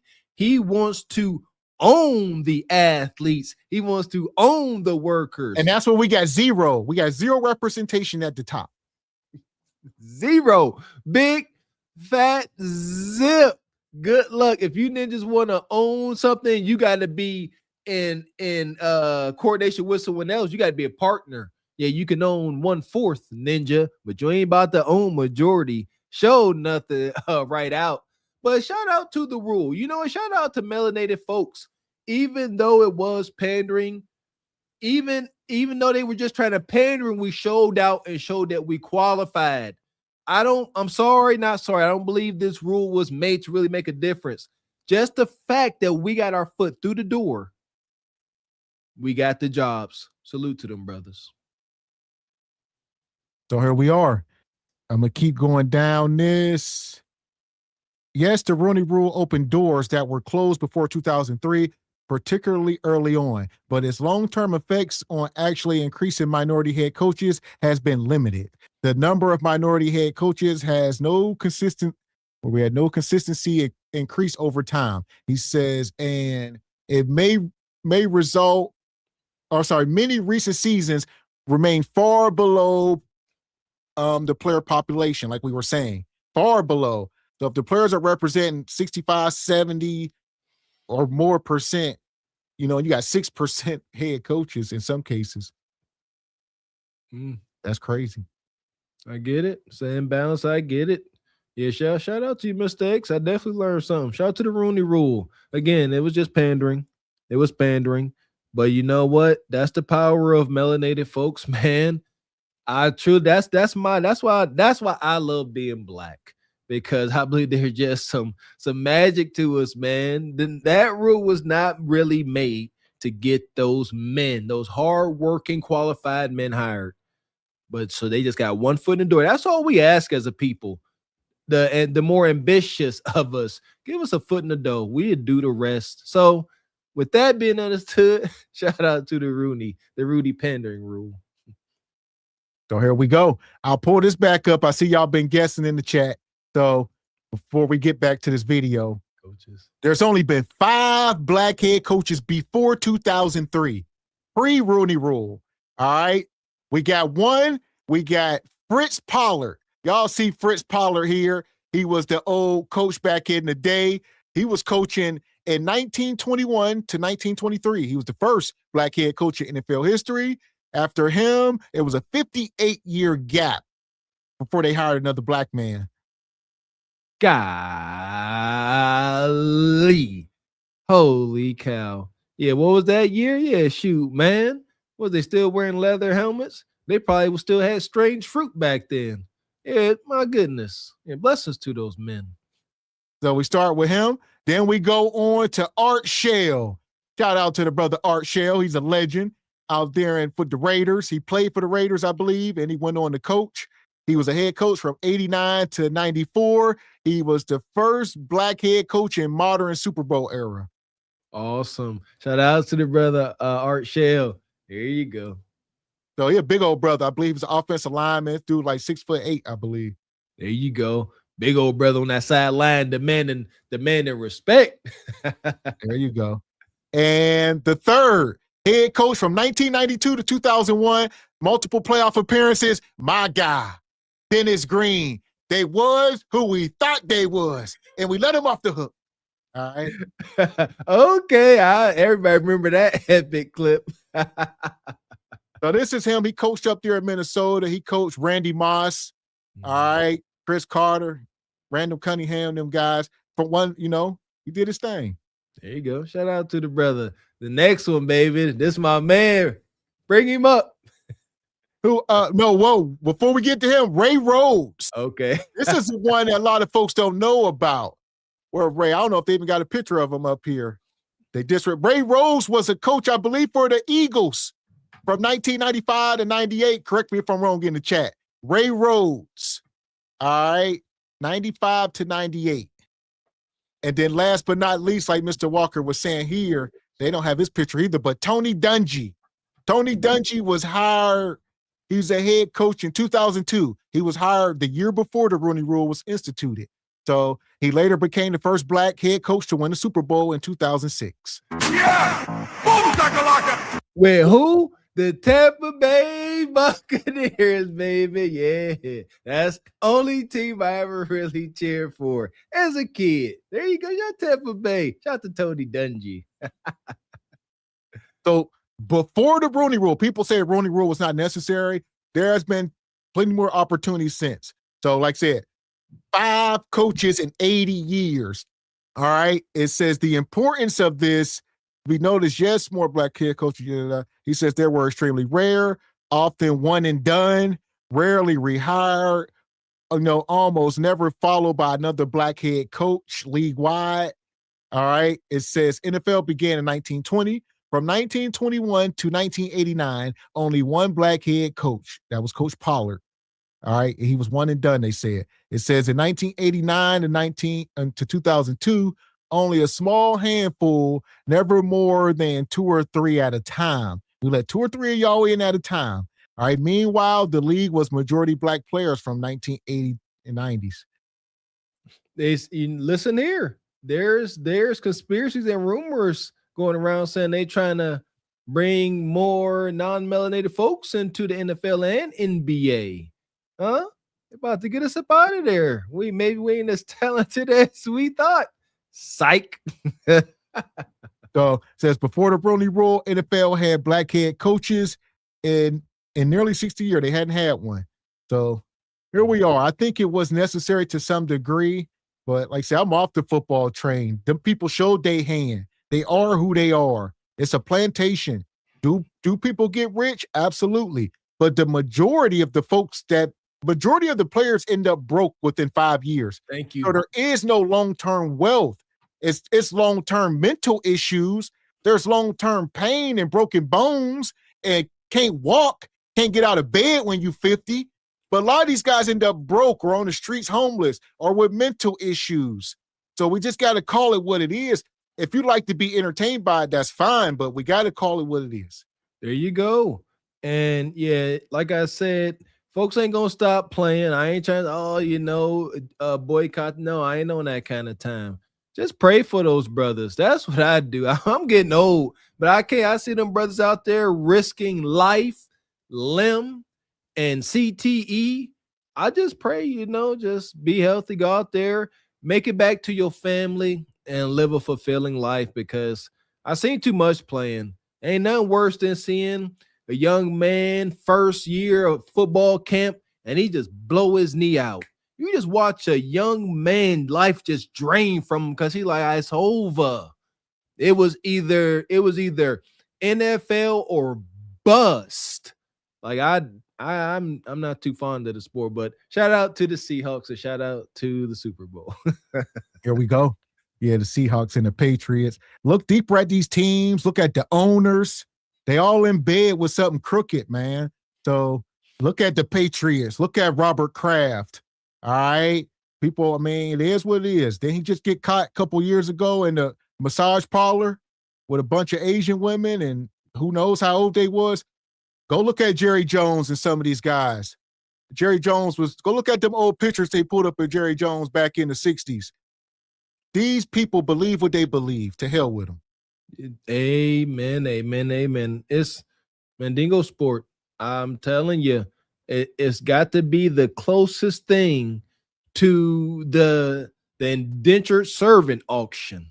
It's got to be. But again, ain't no hate. Brothers, just be smart. Get your bread and go. And that's what's happening. Shout out to these brothers that's playing in a couple of years and they getting their money, buying them some land and living the real American dream. That's why they mad. Be smart. Work smart, not hard, brothers. So here we are. I'm going to pull this video back up. Hit the like button. I don't understand. We gripe about the same thing every hiring cycle. Oh, no black people hired. Oh my God, yet again? Oh, we're surprised? Everything. We fuss about the same goddamn thing every goddamn cycle. They don't want us in those positions. Why we continue to try to knock down the door where we're not welcome? My goodness. I think this is the best part. I don't care. If you're a woman, if necessary, I'll hire 10, 12 women. Black, white, I want the best person for the job. Work hard, be on time. That's my only thing. I ain't got a whole lot of rules. I mean, you ain't got no rules. I mean, the only people that I see is Jordan Ash. Everybody else, they live where they live. But when it's time, when it's time to do what we need to do, we got to get it done. So I don't care. I don't care what your gender is. I don't care what your race is. I don't care what your orientation is. I don't give a damn about any of that. I want the best people in the job. Yes, sir. And that part. And like Ocho was hitting on, they don't want people in position. And then you get people out there like, shout out to Dr. Boyce, people like him who been telling black folks, y'all need to start y'all own league, and he been trying to draw it out. What does it look like? He been hard on like LeBron and some of these people. Why don't y'all just start y'all own league? It's not so simple on the surface, like many things, like we see on YouTube and these chats or anywhere. It's too hard to get people on the same damn page. Everybody got their own interests. Your thoughts ain't my thoughts. So your bills ain't my bills. So when it boiled down to it, everybody's not going to be on the same page. So it's easy to tell LeBron to boycott for a year and go, no, but you can't tell a guy at the bottom of the roster who need that money, who bills is due. So, yeah, and LeBron and them, they ain't going to start some kind of fun because they probably don't believe in it. So here we are. There you go. And it is business. So there's got to be a return on this venture somewhere down the daggone line. Sponsors, all that, I get it. And Mr. X hit the nail on the head. It's the young starving wolves, fresh out college or out the hood. You ain't about, they like, man, I ain't never seen $10,000. They about to give me millions. Get out my way, LeBron. That's going to be the energy. Get out my way. Or like you said, Mr. X, put it here. What they going to give me, you give me. That, the levels, that would be beautiful. That would make my soul smile, but the levels of cooperation. Well, even though LeBron wouldn't do it, he's not going to forfeit his $80 million contract for the year. They won't do it. It's too much money at stake to just uproot everybody. You take all the top athletes, everybody, all the black athletes, say, you know what? We ain't playing for that. We're going to go play for our own league. People will watch, but where the money going? How you going to generate the income? Where the sponsors coming from? These people have monopolies set up. They have whole leagues. They are in bed with Pepsi and Amazon and all these companies, all these sponsors. This is what makes the world go round, sponsorship. So, can they do it? I don't know. It's going to take some of the most brilliant minds to market this and really get all the people to jump ship and go and start their own league. It's going and then to say for black folk, no black folk can join the league. Because white folk don't care. It ain't got to be LeBron James. It can be Krishan Lames. Hell, Go out there. You can jump high, boy. Go jump. White folks will still be entertained. Yeah, true. That's true. But it would, you know what? Also, you have to take the rich and influential outside of sports, not just sports players, everybody, the Oprahs, the Tyler Perrys, the John Hope Bryants, all of us. Because like Mr. X said, the monopolies in place. Good luck breaking that. It's going to take power, force, and a lot of influence. That's just a fact. That's a fact. Yeah. So, like you say, I know the brother Dr. Boyce, he been saying, hey, just start your own league, on the surface, like I say, it's very complex, not so simple. Just the point of get people to leave contracts on the table. You are going to tell these grown-ass men to leave hundreds of millions of dollars on the table in hopes of starting something for future generations, because they ain't going to reclaim none of that. So you are telling people to be martyrs and go broke. These are people that eat high on the hog and they live a beautiful life. And you're going to say in the moment, some of y'all might end up back in the hood, but it's for a good cause. The streets will run red before that happens. Know that. So difficult. That's it. That's all I want, Ocho. That's it. Yeah. Ocho, hey, Ash, hey, you explain to them what's expected? What? You heard him. What the hell? she told me I'm the only white person on the team. You heard him. What the hell?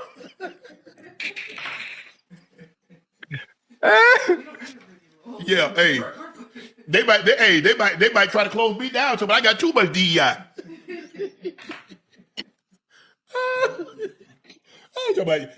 I'm the only white person. Mm-hmm. You hired everybody but Jordan. Yeah, 16-person staff. You're the only white person. Yes. Yes, we have, how many women we got? 2. Well, you hired them.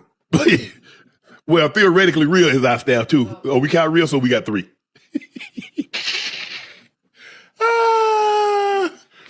But no, we got to keep fighting, Ocho. It's kind of Ocho. You remember how it was in the 60s? You weren't born in the 60s, but I was there. I did my homework. I went to history class. I know what it was like. Come on, talk to me. It's just too complex at this moment. Like you say, I see some of y'all. You can't really start nothing new. You gotta stop what they have started if you want to break it. You can't. They got a machine. You can't just say like Ice Cube. You can't just start a big 3. No, you gotta take, because you're just using old, recycled, retired players. You got to take the current lifeblood of the leagues. And even then, where are you? Because they got the stadiums. They got the TV rights. They just the bottom line, they got the stadiums. Where are you going to play these games at? You going to rent out the stadium from them? Yeah, see what they going to charge you. They going to starve you out, and they going to do it. They going to let you know they doing it. You're going to say, hey, we got everything going. We need this stadium. How much is going to be? They'll say, well, since we want to starve you out, make you stop. Shoot, it's going to be $1 million an hour or a minute. Who knows? I'll bill you after you done, Ninja. There you go. You will see I invoice you. Yeah, there you go. I'm telling y'all, you got to look deep into these things. Like you said, Mr. X, way easier said than executed. The streets will run red before white men give up this empire of sports. Yeah, to the point where they won't even sell to ninjas. They don't care. It's been plenty of times where ninjas tried to start conglomerates and put money together. No, they won't even sell to you. They won't put you in position of power. They don't care if all your greatest forces, your Jay-Z's and Oprahs and Tyler Perry's, go ahead and start a little group and and try to buy a team. They're going to shut you down. Nope, we're selling to our folk. Keep it wide. Eventually, you got to go to the folks in charge. And if you ain't willing to do the wild, ungodly things to gain their trust and loyalty, it ain't worth it. I think it's a no-go. You can buy a fraction. You could buy fractions. Listen, white man, he'll sell you a fraction. You could be an owner. You can buy 0.002% of the team, and you can be an owner. They sell fractions. You can buy the smallest percentage you could imagine. Y'all remember back in the day, they like Usher owned the Cavaliers. and stuff like that. These celebrities will buy into some type of financial group, where people are putting money up to buy a team, and they say, look, I got 10 million on it. Say, look, 10 million, you could get 0.002% owner. Listen here, that's wicked. Absolutely not. Yeah, what's the perk? You about to hand over what? $250 million minimum for this fraction of ownership. And what do you get in return? You get a certificate, you get a little box, you get that's kind of dope. You get your own little private boxes, come view, things like that. Absolutely nice. Shout out to 50 Cent. 50 Cent buying his way into NASCAR. He actually got an ongoing lawsuit with NASCAR for similar reasons, as you can imagine. They don't want us nowhere, man. But yeah, there you go. We got to get somewhere where we can get true ownership. I don't know how that starts. I believe if let's get extreme. If all of us took all our talents, say, we done, lose, win, draw, drought, or famine, we stop. We gonna start our own leagues. I believe the United States will wage war on us. I do. They're like, oh, y'all don't want to entertain us? That's all right. Bomb them. It's wicked. I think the thing is that even though we only got one, if you considering Robert Saleh, who's of Lebanese descent, as a minority, and he is, but just because we didn't, because think about how many times we got turned away in the 60s with the Jim Crow and Dr. King and so many others that kept fighting, kept scratching just to get a hope. Because I remember it so vividly. My grandfather said, son, you can be anything that you want to, but you're never going to be able to be president because they ain't never letting a black man in that White House. Okay. I believed it too. Well, considering in 250 years, we've only had one. Again, that's one of those moments. God damn, here, so we can shut y'all up. Yeah. Because if you think about it, Ocho, they always go back that. You had a black president 2 terms. Well, we've had 45 white presidents. Listen, if someone continuously shows me, over and over and over and over, we don't want you in these positions. And when they do give you the opportunity to be in those said positions, it's always on a team. You go to the Jets, you go to Arizona that don't have a quarterback. You go in places that don't have a quarterback, and they know you cannot win long term without a quarterback. Look at Steve Wilkes. Listen, look at David Culley. David Culley got the job for 6 months at Houston, Texas. Now they have since D'Amico, and D'Amico's done an unbelievable job. D'Amico has a quarterback. Look at Steve Wilkes. Terrible quarterback, fired after 1 year. Now they bring in Cliff Kingsbury. He gets Kyler Murray. He's able to stay 2, 3, 4 years, whatever the case may be. So without a quarterback, you're not winning. I don't give a damn. Black, white, yellow, purple, Lebanese, Haitian. And there you go. A lot of stuff is systematic, man, down to the core. Like you said, there's a lot of collusion. They try to, they got some kind of back chambers where they never get caught, but there is collusion amongst the owners. Like, even when you go back to the, Kaepernick situation, all of that, they all working in cahoots. They like, when we say don't do this, we don't do it. Or if we say we only hire the black head coaches at the worst jobs, for the most part, that's what, and you get 6 months, and you end up, 1 in 15, we're going to fire you. The best thing, though, is the coaches' contracts are guaranteed for the most part. Correct me if I'm wrong, but I believe they are guaranteed contracts. So even if they get fired after 1 year, they still be getting paid for the 4 or 5 year, however long they signed that contract for. So, but the owners don't care because that money does not go against the salary cap and it don't hurt the team. And these are billionaire owners. So if he say, if I have to eat $20 million to fire you, I will fire you and I owe you $20 million. I'll see you later. And yeah, that's a common thing. It's unfortunate. Don't matter. It doesn't matter. And listen, I love fighting a good fight. I always have. I love fighting a good fight because I've had to fight it as well. But I was able to march to the beat of my own drum. And I understand the power dynamic when those who do the hiring is none of us in there. Right. They're not like-minded like us. They don't see what we see. They view it and are more comfortable going with those that look like them. Right. It has always been like that, and it will always be like that. And I just don't like the fact that we cry and we holler. And people got to understand there is a relationship there. So there is a relationship between the coach, the general manager, and the owner of the team. Like, it ain't just coaching football. There's a lot of behind the scene politics. These guys are going dinner and golfing. They are spending time around each other. These old white billionaire owners want to be comfortable. All right. They don't need some ninja that they can't relate to around them. Period. That's just how they feel. Unless you are absolutely guaranteeing results, Super Bowls, and can't nobody guarantee that. So they will rather not hire you unless, you know what I mean, it's a lot of pressure or whatever the case. There you go. That's the thing too. You know, that's big in the corporate world or any type of occupation where there's a lot of money to be had. How you move up the ladder or progress has a lot to do with how you get along with your co-workers, management, bosses, all that. Big time. Shout out to my whole defensive lineman coach Mike Jacobs, now the head coach for Toledo. Early in his head coaching career, he tried to take me along with him. Just wanted a good time, but shout out to my old coach, man. But I definitely got to see that, how coaches, one head coach would go and he would bring all his other coaches with him, couple players if he could. It is what it is. So politics heavy in that world. Man. And shout out to Curtis, became a channel member. Appreciate your brother Curtis. And Odd Job says, this reminds me of the XFL, and they did more revolutionary things than the NFL, and they folded. Yeah, the XFL, it keep going and coming and going. Yeah. I mean, like I said, you can't create something new. You have to siphon from their talent. These are household names. All right. They done build a brand.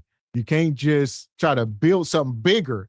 You can't reinvent the wheel. All right. They already got the wheel. You got to go take it and, it's like the age of the empire. Go get the relic. You got to go in there and get it. You got to get what they got. They got something that is very powerful. What are you willing to sacrifice to get it?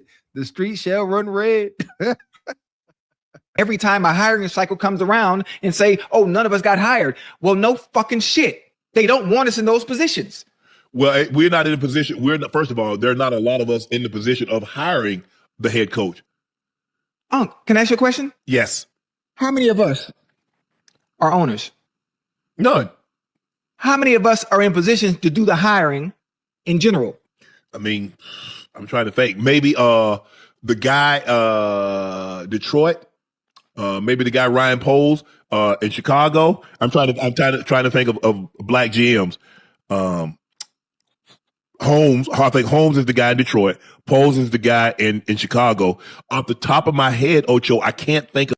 And even that, though, they're doing the interview. They don't have final say so. How many times have they come up here and say, the owner has selected this head coach. The owner chose this draft pick, Jerry Jones. Like the GM will be like, look, I think we should do this. And Jerry will say, I hear you, but I'm going to do this. I hear you. I hired you to be my general manager, manage my team for me. Come back to me with good feedback. But at the end of the day, it's only feedback. I'm going to make the decisions. Whether it's something you considered or not, I'm going to pull the trigger. It's a man's world. You see how white men realize that you got to work your way up to get some authority and power so you can do as you please. Hopefully that's for the good of folks. But man gonna do what he want when he get his portion of the King's gold. I ain't mad at it. Don't y'all be mad at it either. Don't hate the players. Don't hate the game. Respect it. Of any others. Mensa got relieved of his duties. So I off the top of my head, I can't. But we ain't giving up, Ocho. No. I mean, hey, hold on. Listen, you don't have to give up because they gonna listen. Every blue moon, they gonna give you. Well, damn, here you go. Every blue moon, just to shut everybody up, and that's what that's what they continuously do. Damn, here y'all go. Shut up. That's what they do every time, and we fall for it. Andrew Barry every time in Cleveland.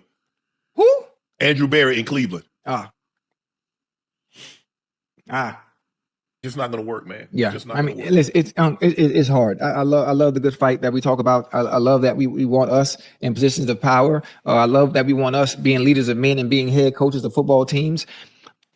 But the situations that they give us, the opportunities that they give us, are not ideal. They're not ideal, and most of the time, your lease is short, maybe 2, maybe 3 years at most, at best. And after that, that's it. That's it. Yeah, I agree. I agree. You're not gonna get anything from me, but Ocho, we can't give up. Oh no, I didn't say give up. I'm just telling you the bullshit they're doing, and they're doing it right in our face. Yeah, they got all these. They got all these rules in place and all this performative bull jive that make it seem like they really. Come on, man, aren't they playing right in our face?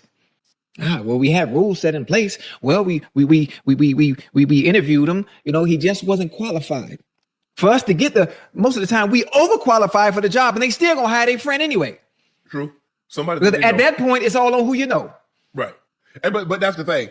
Like for the Cowboys, I ain't even going there. Jerry ain't putting no black man in no head coach. So I ain't even going there. He tried to have Marvin Lewis come in there. He know that. I mean, just to meet the Rooney Rule. He ain't hiring no Marvin Lewis. He ain't hiring no black guy. Not. So I ain't even interviewing for that one. Unless you want a free trip. You want a free trip on a private jet and go to see Dallas. You got some relatives in Dallas. Hey, I'm coming in. I'm interviewing for the Cowboy job. Hey, let's go to dinner, so forth and so on. But other than that, I'm not interviewing in no Dallas. Oh, I really can't say what I want to say. That's it. They're going to bring you in, wine and dine you, listen to you, tell you how smart you are. And, you know, they're really considering you. And they're going to put you back on that plane and send you home. And then they're going to bring in the guy they want. See, it sounds like, you know, you could kind of see a silver lining, like Unc said, you know, free flight, nice hotel, all that, the whole shebang. You know, if you ain't married, they might throw you a little coup de that they got established, but you wasting your time. You there for a job, and you shall not be considered. So it really ain't no daggone silver lining. To me, it's insulting. I ain't see what I mean? And they white man wicked. He'll let you kind of know the energy over the phone. You know, come on down, have a good time, you know, share some laughs. And they might even talk about the job. Wicked work. Well, that's the NFL, people. And I love topics like this. I really do. And most of the time you think, you know, I play around a lot, I entertain, I have jokes, I make fun of a lot of stuff. But you can tell by my voice and my tone is I hate the game that they play. And the fact that people can't see the game that they play instead of peeling back all the layers on how they do us purposely. No, you don't worry about it. I don't want to piss off the wrong people. Hey, it's all a game, huh? It's all a game. And I'm not sure how we can't see it. We continue arguing, then you say, "Oh, Ocho, you are the problem." No, I'm not the fucking problem because I'm not in position to be doing the goddamn hiring. Because no, we might be. We are the problem because we keep bringing it up. We're just not in a position to be the solution. Da-da. And y'all keep talking about, qualified. I don't know if y'all noticed, but there's a lot of people that's in important positions today that's running a lot of stuff that ain't qualified, ain't nearly qualified. And let me ask you a question. And how are they getting those jobs? Mm-hmm. Come on, man. Come on now. Yeah. Come on now. The people that I knew, yes, it's easy. You got to be plugged in. Nepotism. All right. Ain't about what you know, it's who you know. It's unfortunate. We got to get in more positions of power. You know, like he said, look at the mayor up there in New York. The guy said he never had a job in his life. Never. He has no employment, but he's the mayor. You know, this is the stuff. Nepotism. So they don't have to have experience. It's unfortunate. There you go. Shout out to Joe Biden's son. And he running something over in Africa, smoking crack rocks. Yeah, then he said you get some of these NFL guys, they are overqualified. You are talking about guys who may have played in the NFL for 15 years, maybe damn near a Hall of Famer. He's been assistant coach for the last 15 years. You know, he got a wealth of knowledge, but they say you ain't smart enough. It's stereotype. Big time stereotype. It's a couple man, it's too many to name. Retired black athletes that could be head coaches. You know, I got a bias. I think Warren Sapp could be a head coach. You know, as long as he stay healthy, pretty intelligent, got a good mind for the game. It's a bunch. It's a bunch. All these too many retire. If you are a great player, you know, like they are, you can work your way up to head coach. Defensive court. That's the thing. There you go. Defensive coordinator, you know, offensive coordinator. These should be shoe-in positions. Come on, man. Ray Lewis as your defensive coordinator. What are we talking about? I mean, essentially, that's it. Because when it come down to it, your head coach got to be a leader first, a leader of men, you know, respectable. He doesn't necessarily have to be the greatest coach as far as X's and O's, you know, as far as being a coordinator. He can hire people. He can hire a defensive coordinator, offensive coordinator. You putting people in position, and your job is to manage all these coaches and all these players and make the right decisions. Man, listen here. Ray Lewis could get me to try to run through a brick wall right now with that fire that brother got. Come on, but like you said, that's power. They know that. What they tell Malcolm, no one man should have all that power. They know what they do.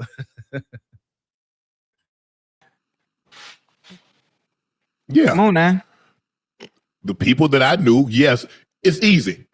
Did I think Ash could do the job? Yes. Was this job ever open to anybody else? No.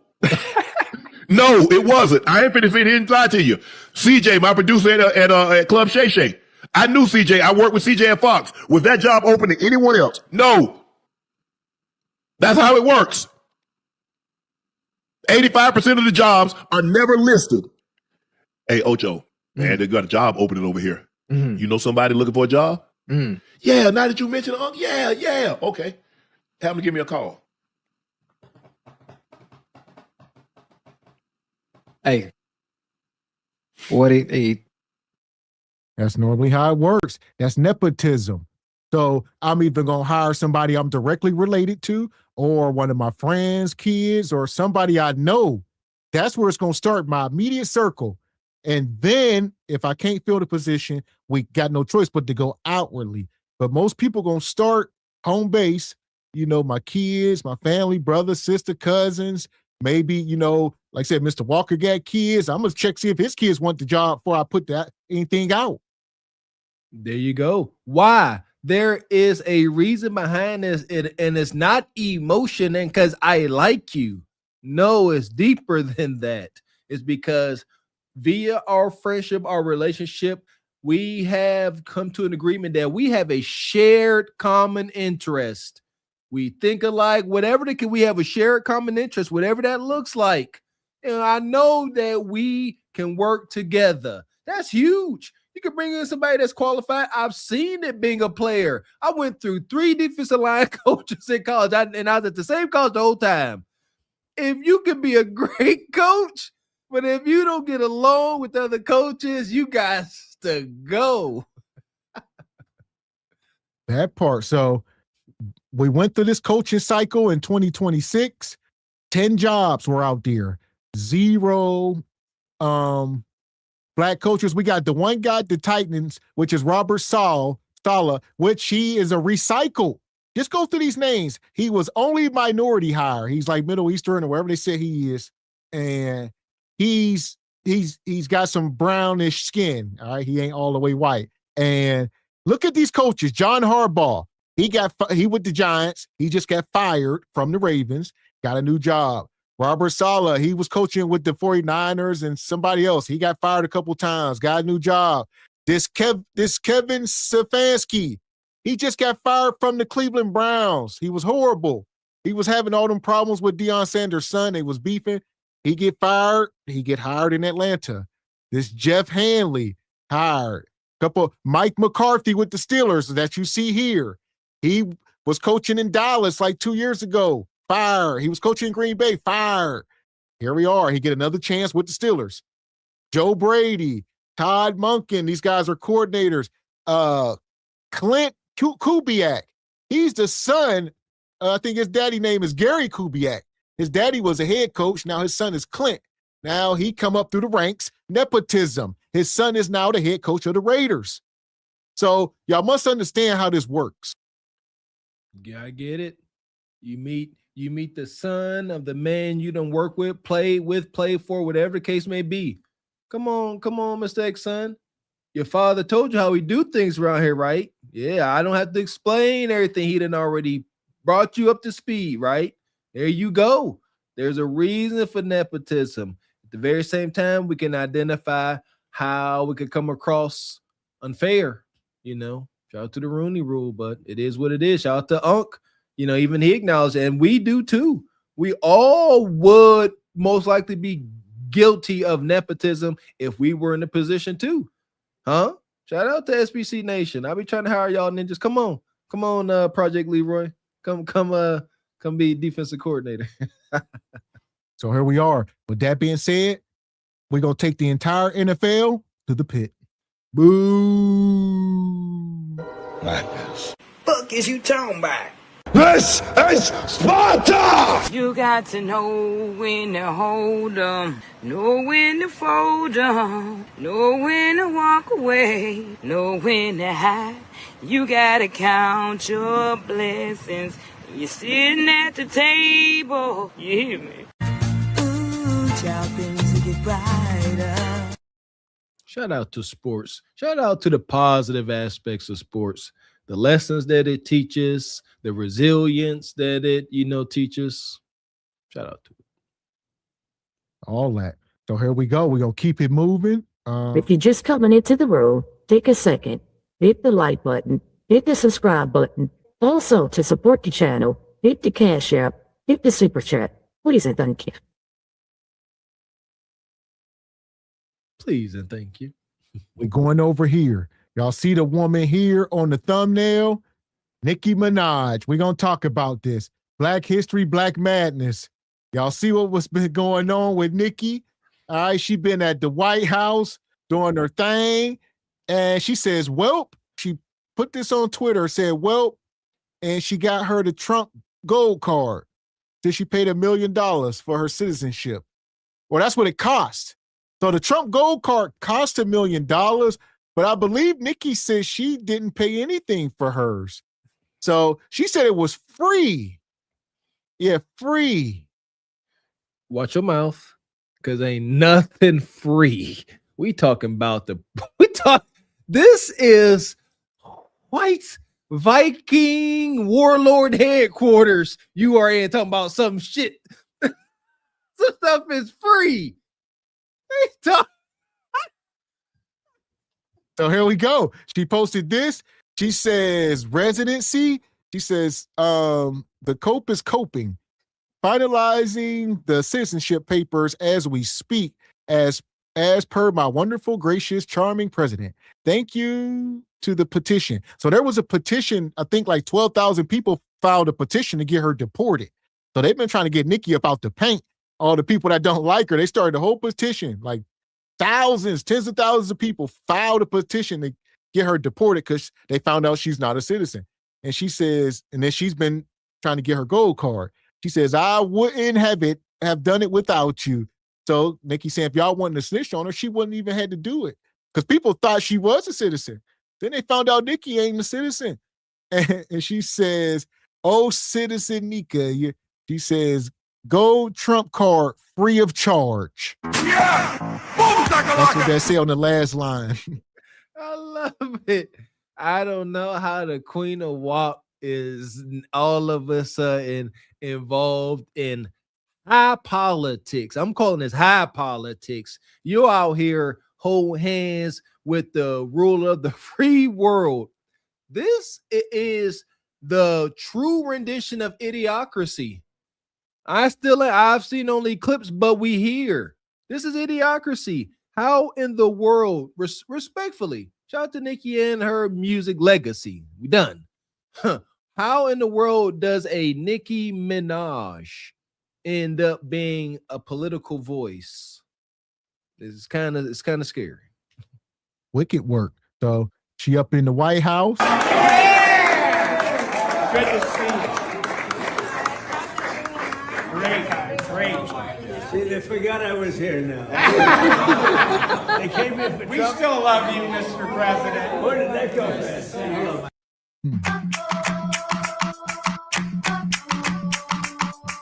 Look at all them good white men up in that Oval Office. And a couple sisters. They got a couple black women, a couple bed wenches. All right, shout out to Nicki. They giving her hugs. We so happy. Look at T Money. We so happy, Nikki. Come get your gold card. All right. This is wicked. I don't like no parts of this, man. I don't like politics. Like, I don't want y'all acceptance because y'all acceptance comes at the cost of a soul. You want this acceptance? You want that? That's what I'm talking about, a free Trump card. Gee, this is goofy. Your soul, your cooperation, your unwavering allegiance forevermore. Absolutely not. So here we are. Listen, this is a rabbit hole. This is how it started. We about to mine through this. Make sure y'all hitting the like button. Shout out to this brother here. I gotta get his name. One of y'all tell me in the chat. I'm sure y'all know. Y'all know everything. Shout out to this brother here. He be cooking up here on YouTube. I'll get his name. I'm sure y'all will remind us. Go check him out. I'm gonna tag his channel. Check this out. You called for Don Lemon's arrest over his church stunt in Minneapolis. He's since called you racist, unhinged, homophobic, and out of your depth. Anything you'd like to say to Don Lemon? Cocksucker, stop. So people have been asking me about responding to Nicki Minaj's unhinged, homophobic tweet about me. I usually don't respond to this stuff, but let me just say this. Nicki Minaj, stop talking about for which you know nothing about. This is out of your depth. Yeah, there you go. Crank Lucas. Shout out to the brother Crank Lucas. That's him. So check him out on YouTube. I'm gonna tag his channel. You out of pocket, Ebony. I thought, but nonetheless. Yeah, Nikki. So what? She called Don Lemon a meat gobbler. All right. Two things is true. Yeah. Yeah, he's married to a man. He's married to a white man. So yeah. Shoot. Like I said, just because there's a real question. Just because you call someone what they do engage in, does that mean that you are rainbow phobic? I won't feel offended. Oh, Mr. Walker, you kuda kata eater. So, oh, man. Say this, Nicki Minaj, stop talking about for which you know nothing about. This is out of your depth, by the way, and you are a homophobic bigot. You don't care about African Americans. You're not an African American. From what I know, you are reportedly an undocumented citizen, so you should be deported under Donald Trump's rules. And the other thing is that your family members, you have one family member who's reportedly a sex offender, the other family member, your husband or whatever, a sex offender is your husband, and one of them is reportedly a pedophile. And you have nerve to talk about me and what you think that I do? Nicki Minaj, get a life. Stop being a pick-me. You should have put a pick-me doll on that damn tweet instead of a Chucky doll, because you are nothing but a pick-me. And I choose not to pick you. And so should black people and so should gay people. Shouldn't buy your music. Clock that. Now, Nicki Minaj just got hit with some real crazy news. But before we get into that, I want to cover Don Lemon because he just got released from jail. Check this out. Look, I want to thank everybody for their support. It truly means the world to me. I have no idea what's going on because obviously I haven't seen anything. I've spent my entire career covering the news. I will not stop now. In fact, there is no more important time than right now, this very moment, for a free and independent media that shines a light on the truth and holds those in power accountable. Again, I will. Is that his husband? I don't think. But Don just got out of jail. All right, this brother was locked up. He probably loved it in there. Hell, they like, Don, you free to go. Free to go? Hell, my man Don was having a good time. But nonetheless, all right, they locked him up for running up in that church. We're not going to necessarily touch on that because that's a rabbit hole. But he went up in that church. And he said he was a reporter. And they said, no, you was a part of the people in there raising hell. And, I don't know. The churches, it's a thin line. You can't go up in no church. Seriously. This church should be a sacred ground, a sacred place, not to be tainted by lemons, lemonades, and none of the like. Listen here. Don Lemonade was up in that jail like my man Uncle Tom off of Boondocks. He was trying to protect his John Brown hind parts from invasion, or not. But nevertheless, shout out his brother got locked up. He didn't sit in no real jail cell. Folks like this are taken care of. I'm telling you, it ain't what y'all think. Some conspiracies aren't conspiracies. They're just unfortunate truths. Some folks get treated better depending on how much you willing to give up. Not stop now. I will not stop ever. Last night, the DOJ sent a team of federal agents to arrest me in the middle of the night for something that I've been doing for the last 30 years, and that is covering the news. The First Amendment of the Constitution protects that work for me and for countless of other journalists who do what I do. I stand with all of them, and I will not be silenced. I look forward to my day in court. Thank you all. All right, Don. You home now. You free. Go ahead, drop that first day out mixtape. Go ahead, drop that first day out freestyle. No, seriously, this is ridiculous. Like, getting arrested for covering the news. So Ron Burgundy ass should be locked up, huh?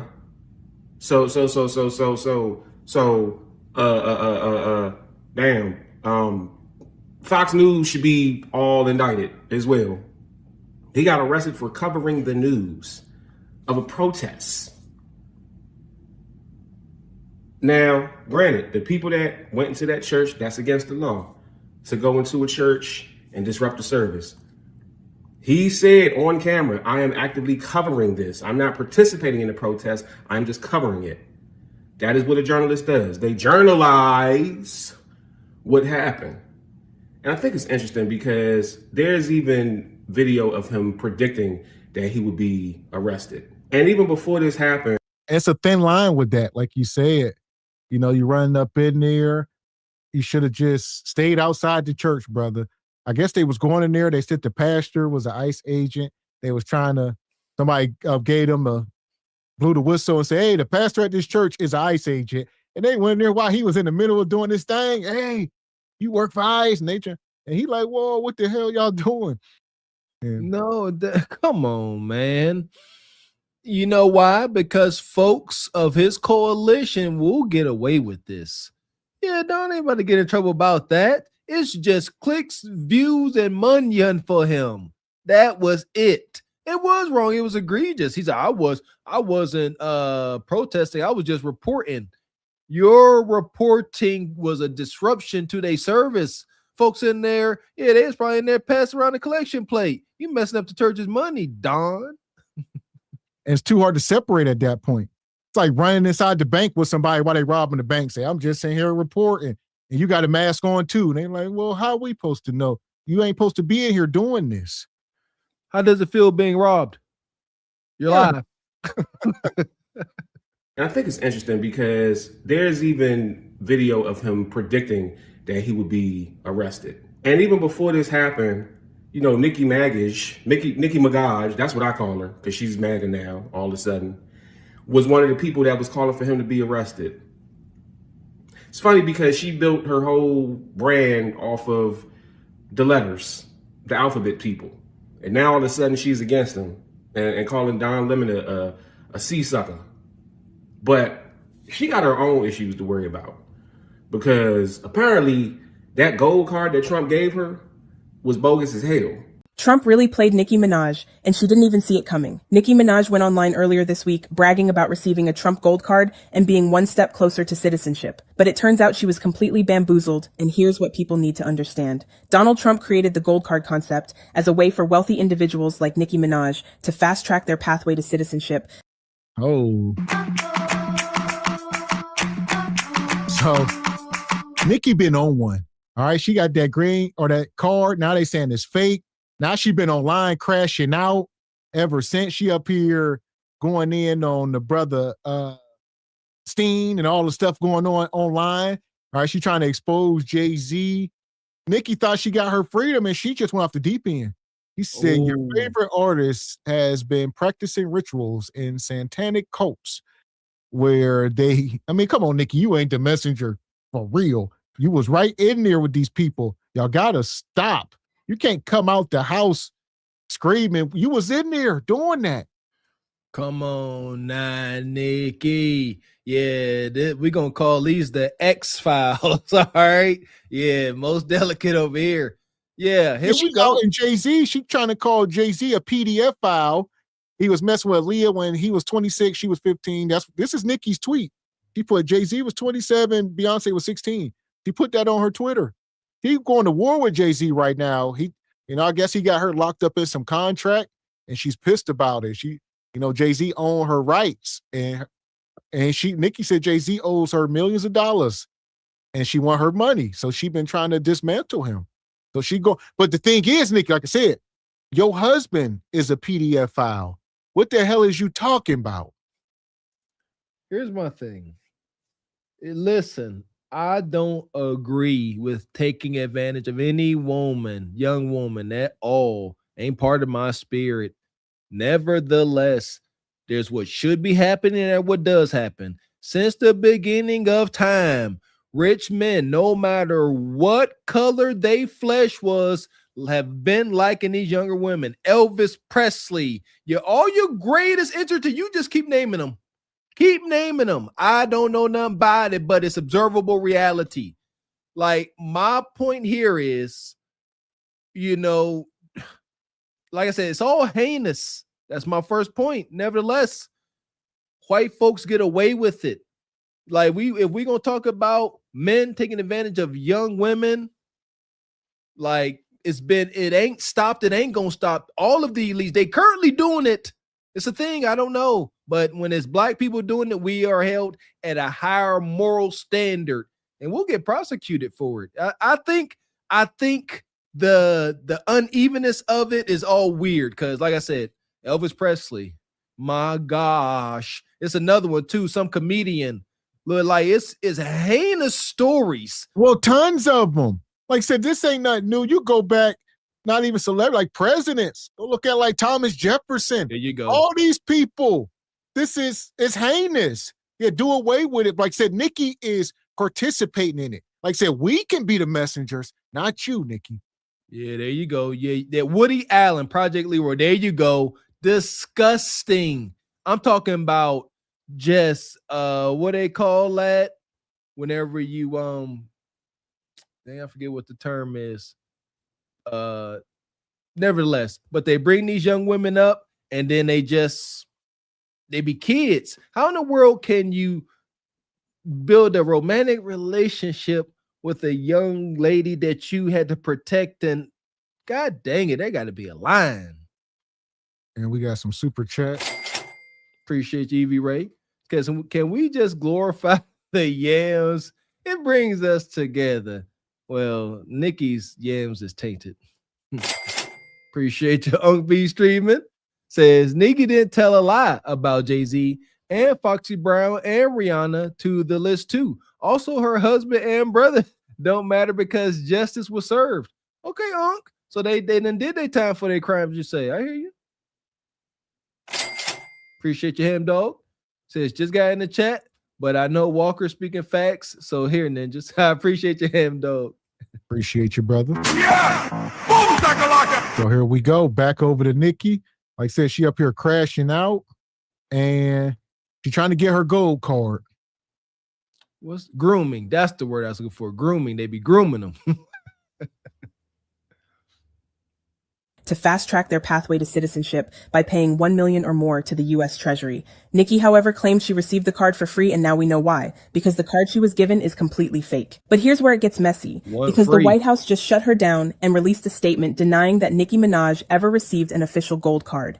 As a matter of fact, a White House official told the press the card Nicki Minaj received was nothing more than a memento. Damn, Nicki, say it ain't so. So you got to pay $1 million for this shit? Man, listen, what happens if she doesn't become a U.S. citizen? Like, does anything change for her? Let me guess, Trump wanted to deport her ass too, right? This is sad, man. This is some sad stuff that's going on here. But I'll tell you what. Maybe she can go work for ICE. Since she supports Trump, maybe she can go suit up and boot up and go pull people out their cars. Go out there and put a shiesty mask over her face so she can go do what they doing. I wonder what's going to happen with ICE in the summertime. They still going to cover their face? Nah, no. They actually said that they're going to start dismantling after making mistakes. Some sad stuff here. Let me know what y'all thinking. You called. So this is Nicki. All right. She thought she had her gold card like we were showing y'all earlier. She went to the White House. She received it, but they said it's a memento. It's a keepsake. Put it on a plaque and hang it on the wall. That's effed up. That's messed up. T-Money, you ain't right. T-Money told her, he said, hey, that's just a picture op, all right? He said, yeah, don't be trying to flash that around. That ain't gonna get you what you think. But it's cool. It looks cool. Show your kids.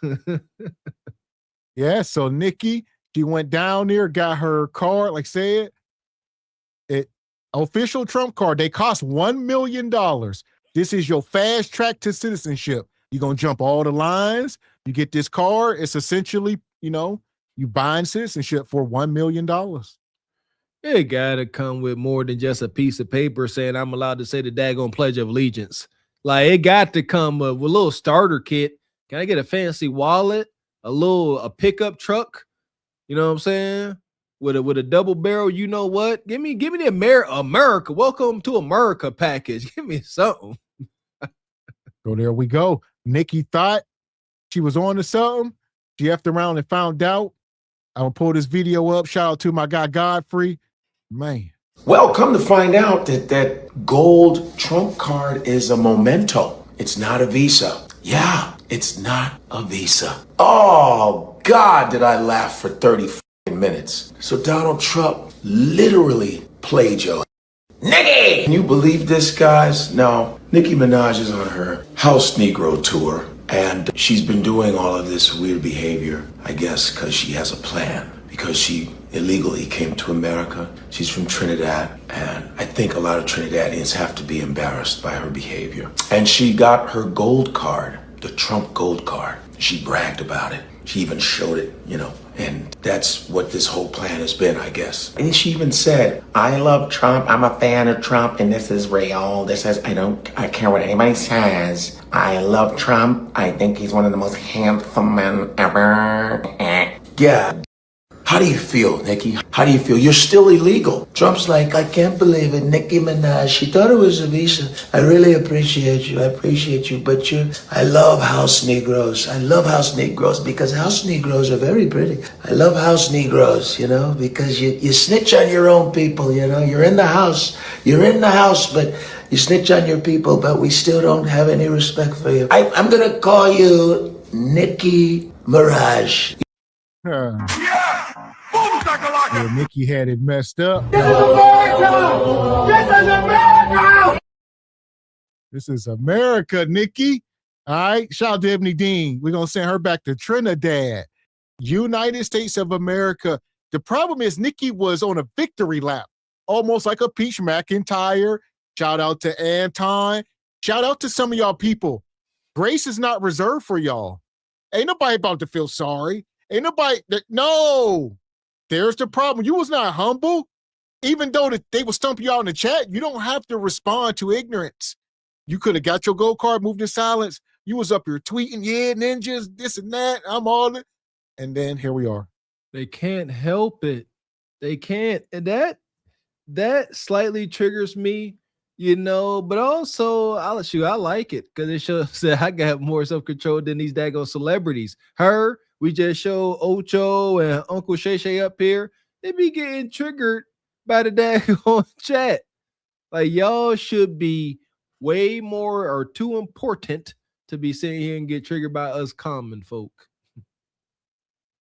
Call you Nicki Mirage. You saw a mirage. You were seeing things, Nicki. The Barbs are going to be very disappointed. The Barbs. The only Barb you're going to see is Wire because we're going to lock you up in a cage. Oh, isn't that fantastic? Can you believe it? I tricked her.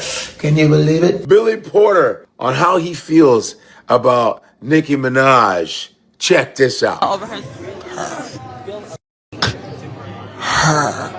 When people show you who they are, believe them the first time. And all of them. All you have to do is leave it up to Billy Porter to let you know what the deal is. And we all know Billy Porter, the multi-talented Billy Porter, who doesn't hold back on how he expresses. You know what I'm saying? And she has since clapped back at him. call him everything but a child of God. Y'all better leave Nikki alone now. She will clap back. She don't care who you is. You could be Rainbow. You see what she said to Don Lemonade. Nikki don't care at this point. The filter is off. She said she ain't putting out no more music until Jay-Z let her out that contract. And now she says she going off the deep end. Crash out season.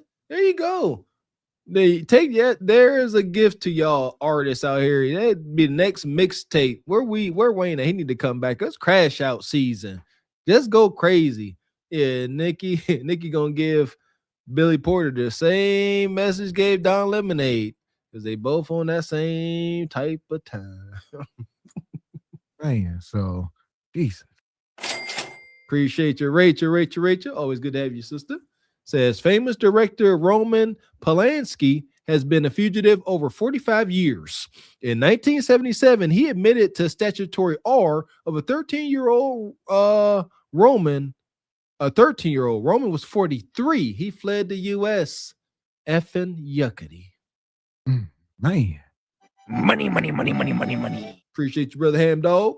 Says I'm from Wichita. Ish cray. Shout out to him, dog. Yeah! So here we go. As far as Nicki Minaj, this whole situation, to the damn pit. Yeah, buying that Trump card. Fuck is you talking about? This is Sparta! You got to know when to hold 'em, know when to fold 'em, know when to walk away, know when to hide. You gotta count your blessings. You're sitting at the table. You hear me? Ooh, child, things will get brighter. No, they won't. The world is on fire. And social media loves it. That's crazy. Shout out to this modern world. Shout out to all of the homesteaders. That's what it's about. You want to get away from this madness? Homestead, self-sufficiency. So here we go. We're going to keep it moving. Make sure y'all hit the like button and subscribe. We're going to pull this next guy up. Black History or Black Madness? Who's really with us? We're going to bring TD Jakes up. He sat down with brother Cam Newton. We got Cam Newton and TD Jakes. Absolutely not. Hey, y'all, check this out. It feels like an opportunity to say something to you that is really important. None of us have it all together. None of us have it all figured out. All of us got something written on our sheet of paper. That's okay. But let's lower the list down so that you can enjoy the stuff while you're young enough, because you have built your life around a youth that's leaving. Bought pants that are going to be too big. Got bedrooms you ain't even going to go into no more. The kids are going to get their own lives and come see you on the holidays. You got to live with you. And I tell you, like I would tell my own son, youth is a vapor. It's like steam on a mirror in the bathroom after a shower. By the time you dry off, it's gone. Yeah, man, what you know? Was you drying off at them Diddy parties? Get out of here, TD. Now he the moral police. What is it with people trying to sun Cam? I don't get it. Like, Cam may not be everybody's cup of tea, but Cam don't be out here getting in trouble or getting arrested or putting his hands on women or nothing crazy. So you got to just let him live his life, to each his own.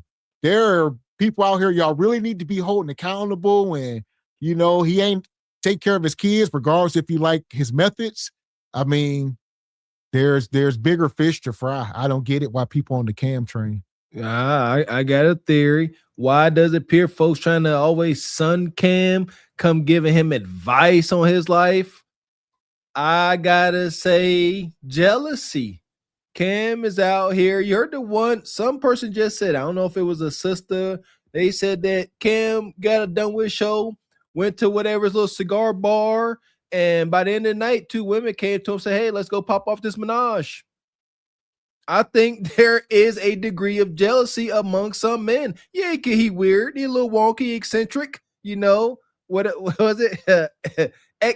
However he said it, eccentric, but he's still having his way out here in the world. I believe a mother sucker like TD Jakes like, hey, you need to settle down. you having too much fun. You know what I mean? You might wind up like me at a Diddy party. Yeah, exactly. It's just wicked. By the time you dry off, it's gone. You just got a minute to fix this, and none of those girls, and none of those jobs, and none of that money is going to be able to fix it. And I think you came here for me to tell you that. And didn't y'all say TD Jake's daughter is a baby mama? Like she was like a teen mom or something? Am I Yes, tripping? sir. Yes, yes. So what are we talking about? Hindsight is 2020. Granted, TD. Like some of the stuff you can have off camera.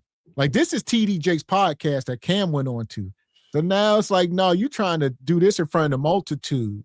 And no, worry about your own damn kids. Thank you. It's the delivery, right? You know, not tone. It's the motive behind the message. Are you trying to sun him? Are you trying to show that you know more? Or are you sitting here in a servant's position trying to guide the younger men? Because I'm not getting a subservient position to guide younger men as a pastor or preacher should be. You're supposed to love your church or your brothers the way that Christ loved the church.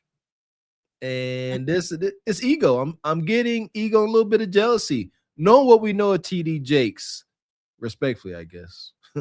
All that, like you say, he's sitting here, you only got a little bit more time for it's over for you. Yeah, this is like, what? What did he do? Who are you? Are you God? Is this God? Is this Jesus? Who the hell are we looking at?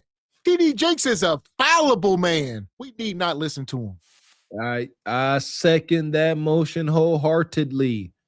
Yeah, y'all know what the things that he let happen in his pulpit, being supposed to be the man, a man of the cloth at the level that he is perceived to be at, egregious on all accounts, I would believe by any man's moral standards. I pray you hear me, because I don't want you to turn into a bitter old man with a lot of excuses as to why he wasted his life and wasted it rich. It's not like you're sleeping up under a bridge, but you are sleeping up under a bridge. It's Look at Cam looking at him. It's not like you sleeping up under a bridge, but you're sleeping up under a bridge. Cam, like, I don't give a fuck what you think, bitch. Your thoughts ain't my thoughts. this man is a long ways from up under a damn bridge. You so far out of pocket. Like, say, I get it with y'all metaphors. Shout out to Shannon Sharp. Some of y'all got to tone down the metaphors, man. Cam sent here, he like, my bridge got silk sheets and 2 new cuticles I ain't never experienced. This bridge is all right, boss. If you got to, this is you missing. That's the problem. Like you missing the message. You got to speak to him, to his situation, whatever the heck that is. Like you said, Miss X, what is he doing so wrong? There in our community, we understand folks gripe with Cam, with all his kids. There are so many worse situations going on in the world. So much worse and heinous. His situation with his kids can play out to be better than most. So yeah, if that's why TD Jakes is here trying to give him police his meat, egregious. That part. So yeah, this has been a topic for a long time. Even shout out to Sister Luna when she used to come up with the whole Cam is a deadbeat. It's like, no, he's not. We got to stop policing Cam in his nature. If you don't like him, that's one thing, but to mischaracterize him is another thing. So I think we need to first really, there are people out here who really got deadbeat moms and dads and up here talking about Cam. It's like, why don't you go address your damn parents first? All right. And then you can address other people. Go address your mama and her bastard kids, or your daddy and his 10 kids. Maybe that's where your hurt is, but you can't chastise his brother to that degree. There you go. Listen here, for whatever it's worth, I'd have took a man like Cam as my pop, rich, successful. Yeah.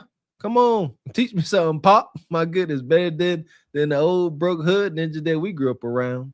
Yeah, y'all twipping. It's wicked. So, huh. It's not like you don't have anything, but you don't have anything. Oh my God. It's not like you don't matter, but if where it counts, you don't matter.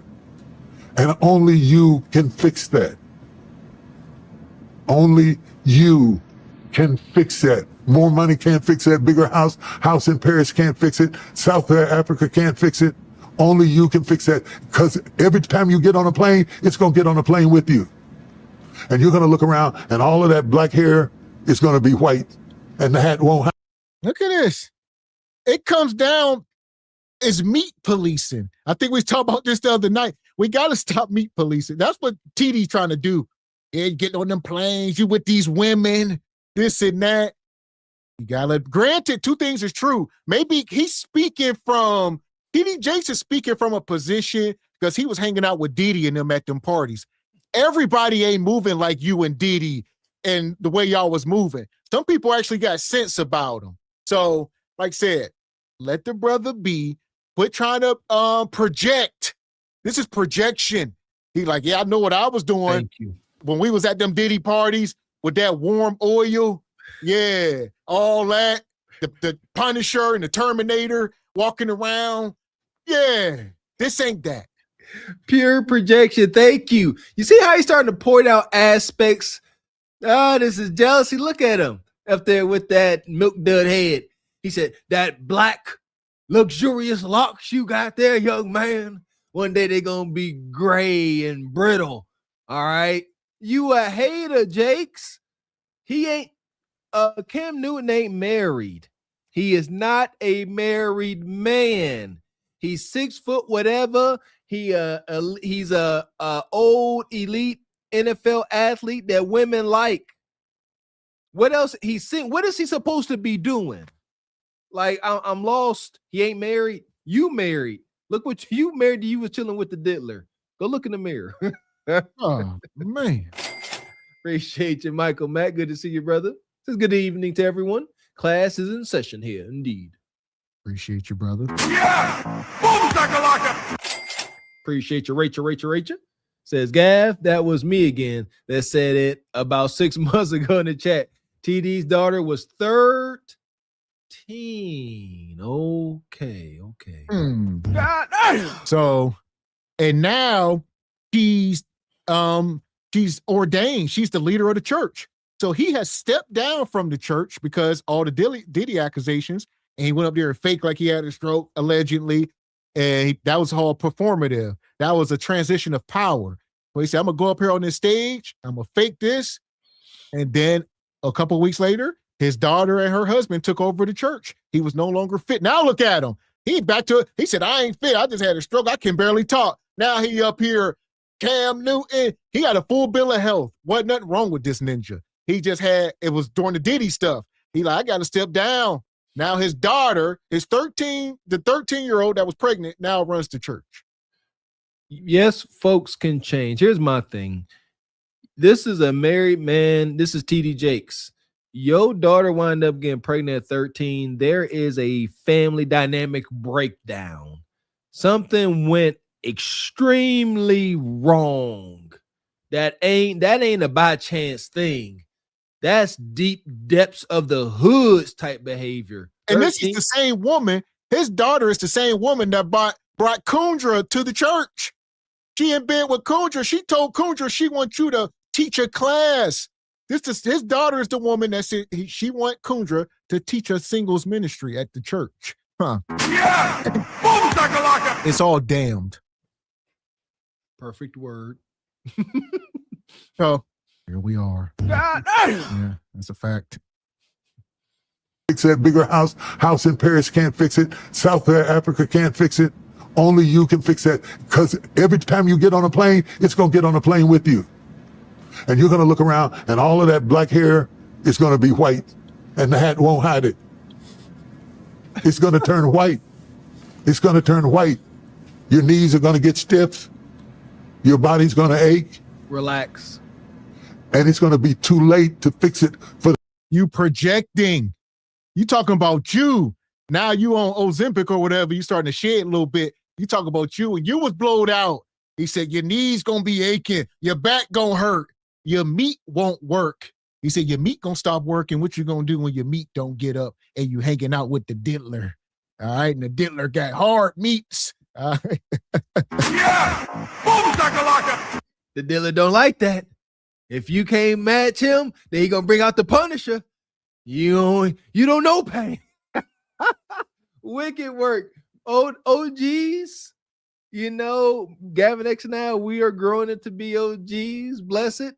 We got to learn how to deliver a message and get a desired outcome. Get the youngsters to take the message in.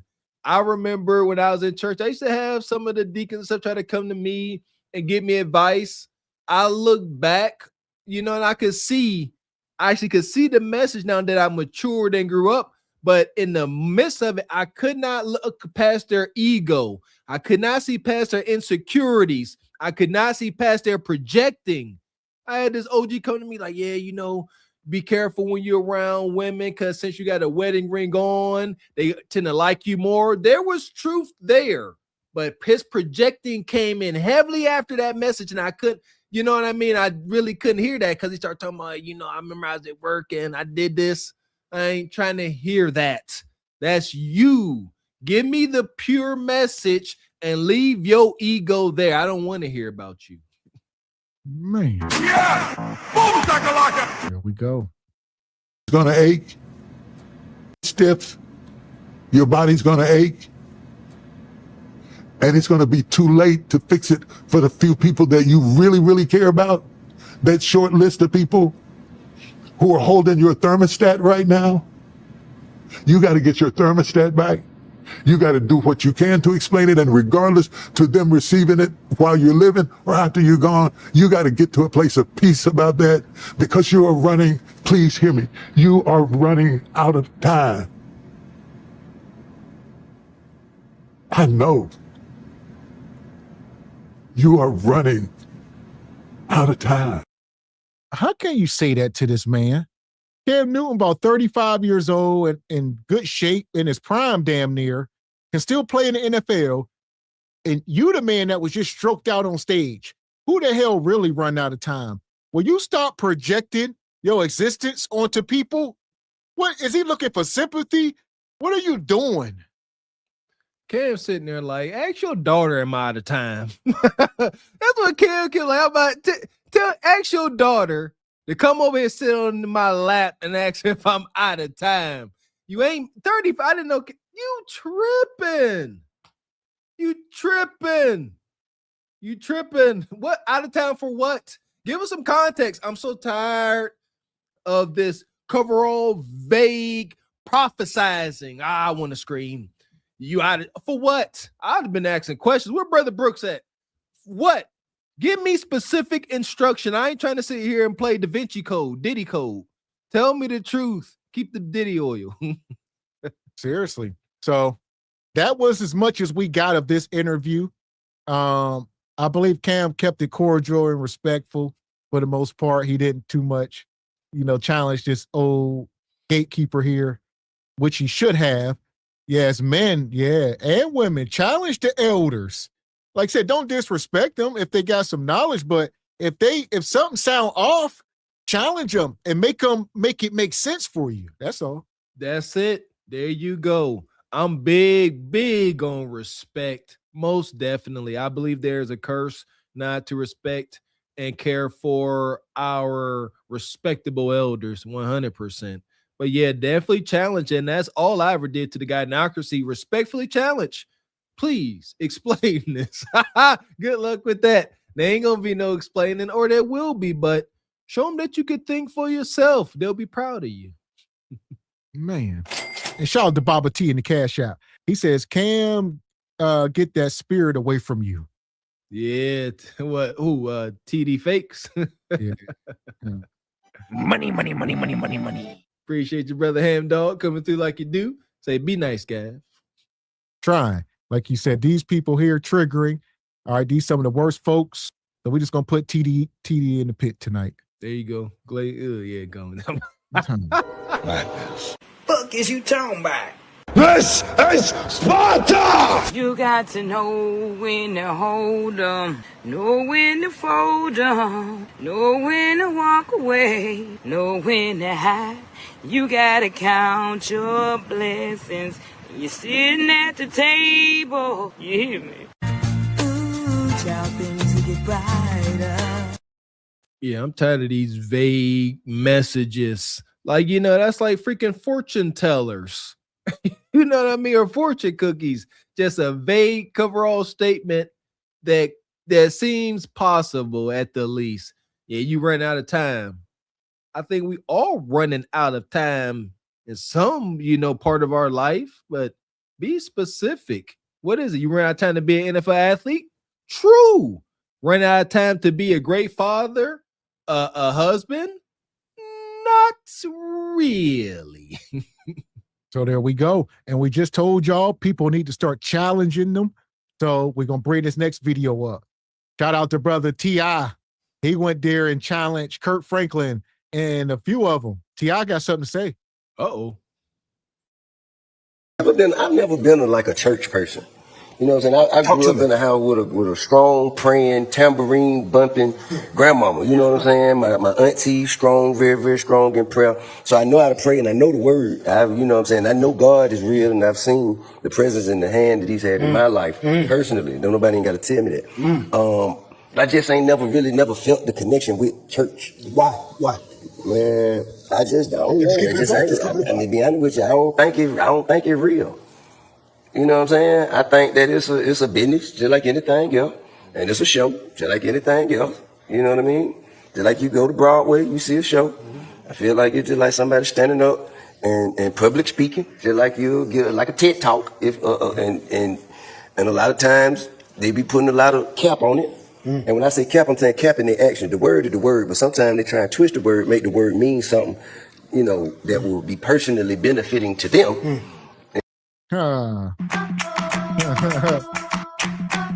Listen, it's the truth.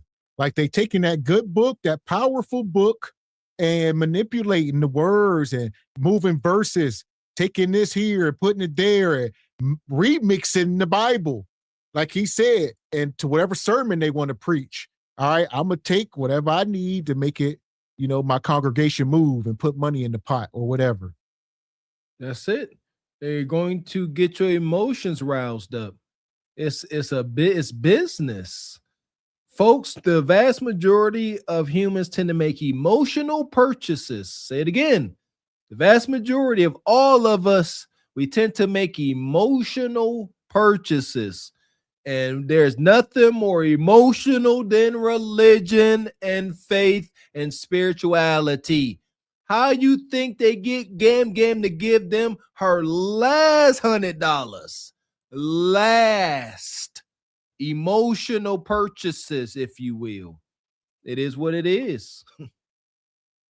And not necessarily what the word mean, as its purpose. And that to me, because if you think about it, only times when you read the word, anybody know the word, and you study the life of Jesus Christ, the only time you really saw Jesus Christ lose his temper was in the church. He went to the church and seen what was going on in the church, seeing how the church people were handling the word of God and what they were doing to manipulate it, to personally benefit, from the word of God. That's when Jesus got mad, flipping tables. Oh, that's when he flipped tables. Yeah, flipping tables. You know what I'm saying? And then he had Jesus out here like he don't love hip hop. You know what I'm saying? You know what I mean? But that's why. You part of the problem. Shout out to T.I. It's like he taking shots right at Kurt Franklin. Like y'all part of the problem. Y'all brought hip hop into the damn church. Stomp. All right. You out here with your shirt off on stage, gyrating, working. You got background dancers, y'all done hippified Jesus in the church. It ain't got nothing to do with the book or the religion, like T.I. saying. And I feel the sentiment. It's that building and the people operating it. There you go. Yeah, I grew up in the church as well, big time. Never was a fan of, blessings to the brother Kirk Franklin as a man, At the same time, I was never a fan of his music. I was never into upbeat party gospel music, man. No, I need that deep down south over the cotton fields type hymns, baby. It's something I can feel down through my bone marrow.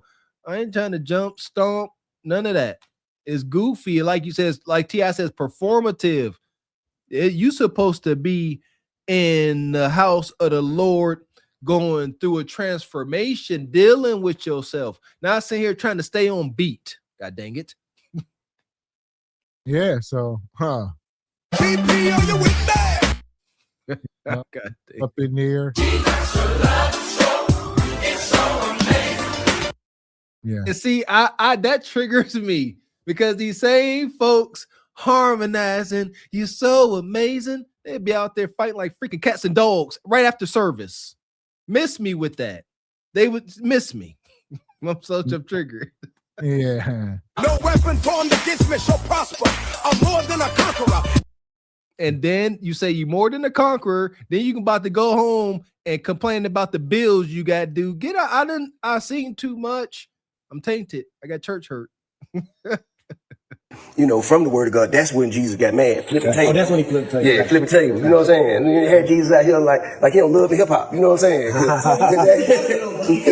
You know what I mean? But that's why 'cause I connect with the word, like the true word, the spirit. I don't need no broker.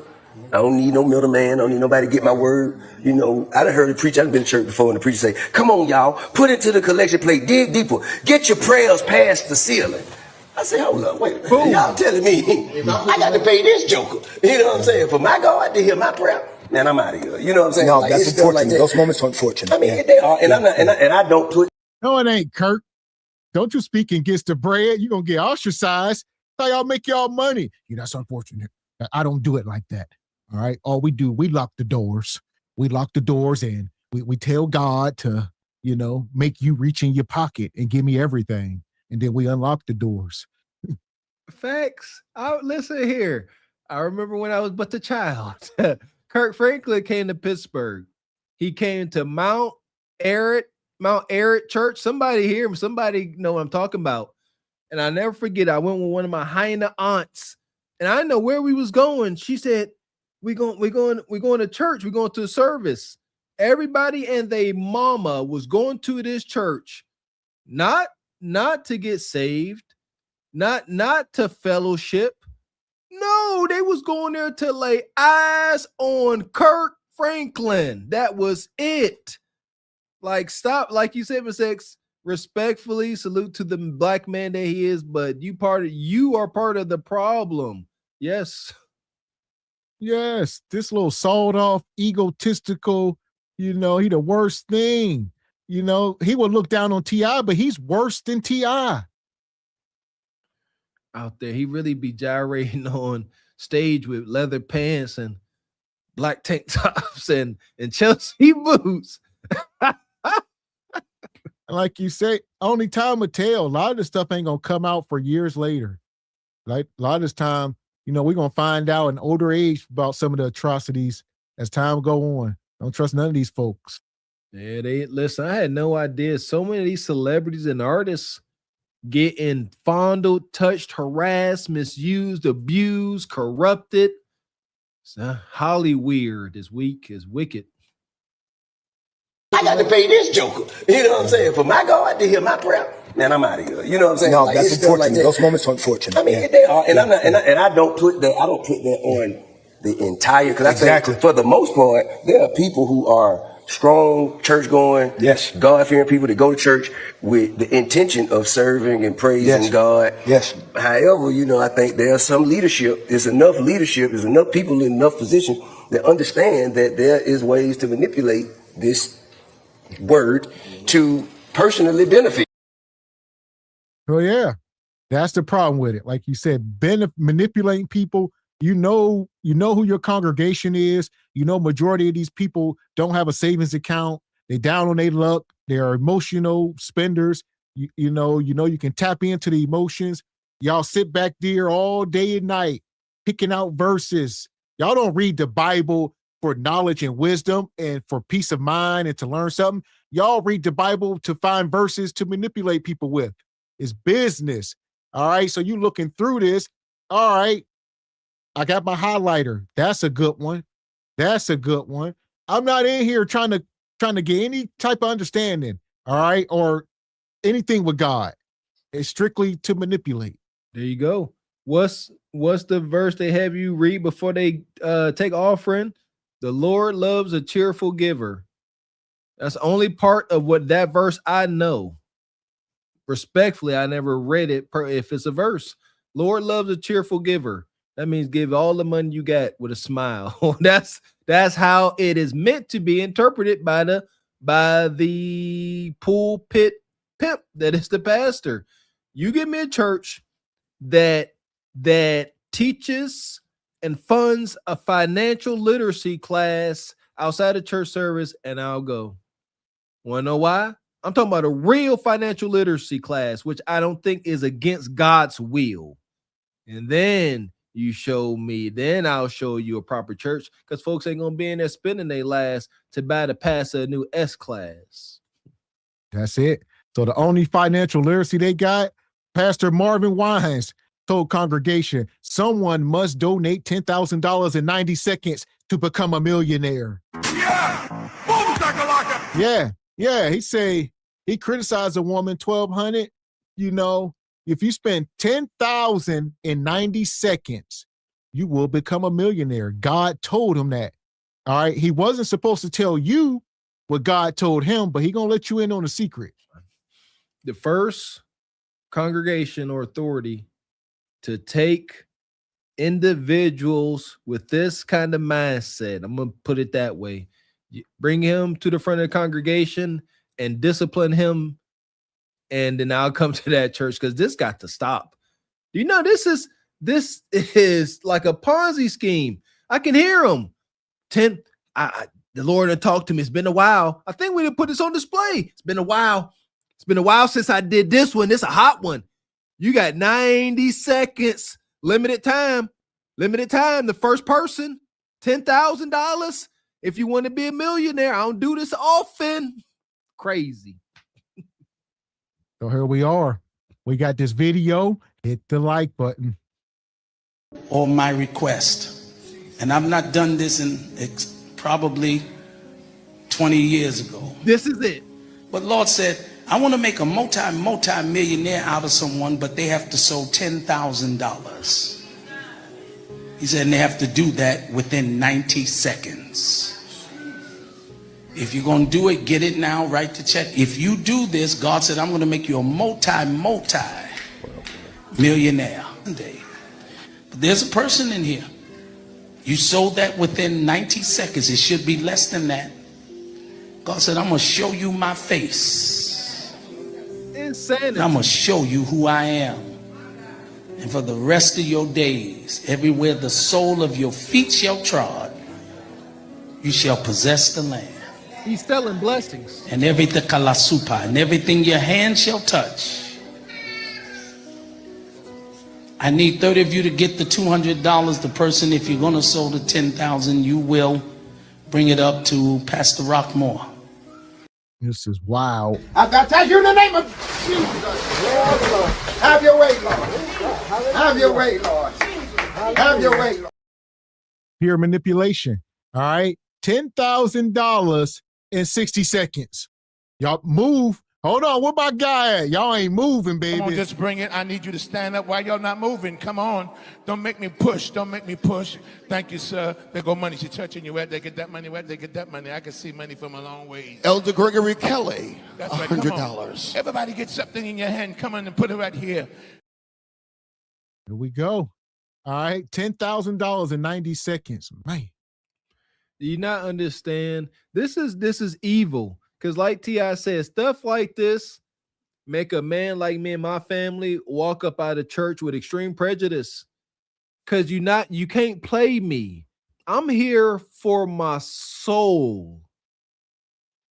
And you talking about $10,000 in 90 minutes, man. I'm feeling violent now. Why you playing with me? 90 seconds. 90. Why you playing with me? This is a stick up without the mask or the toolie, man. What we doing? What we doing? Lord told you this. Wicked. Appreciate your hard job. We're 10 racks, Ninja. Says his songs in the Drewski skit. People didn't realize that all the fade Drewski put in the skit. The music plays a part as well. Yeah, yes, sir. Right. Appreciate your hustler's philosopher. Says Black religious practices literally prove that a sucker is born every minute, every 90 seconds, huh? Yeah! Boom, shakalaka! So here we go. Hit the like button. Bishop, and you will get your release in Jesus' name. Everyone else get $200. I want you to do it, women, especially who've had a difficult moment, and get in the center aisle. I will not beg, but I will not stop till there's 30 there as fast as possible. Wow. I, Roberta McCoy, given faith and stand in unity with the vision of perfecting church of sowing this seed of $1,000 plus $235 and receiving the blessings to come to all that participated. Now that's only $1,200. Yes. Y'all not listening to what I'm saying. If you have 1,000 plus 1,000. Okay. Well, I'm gonna work on the other 800. Well, that ain't what I asked you to do. Hold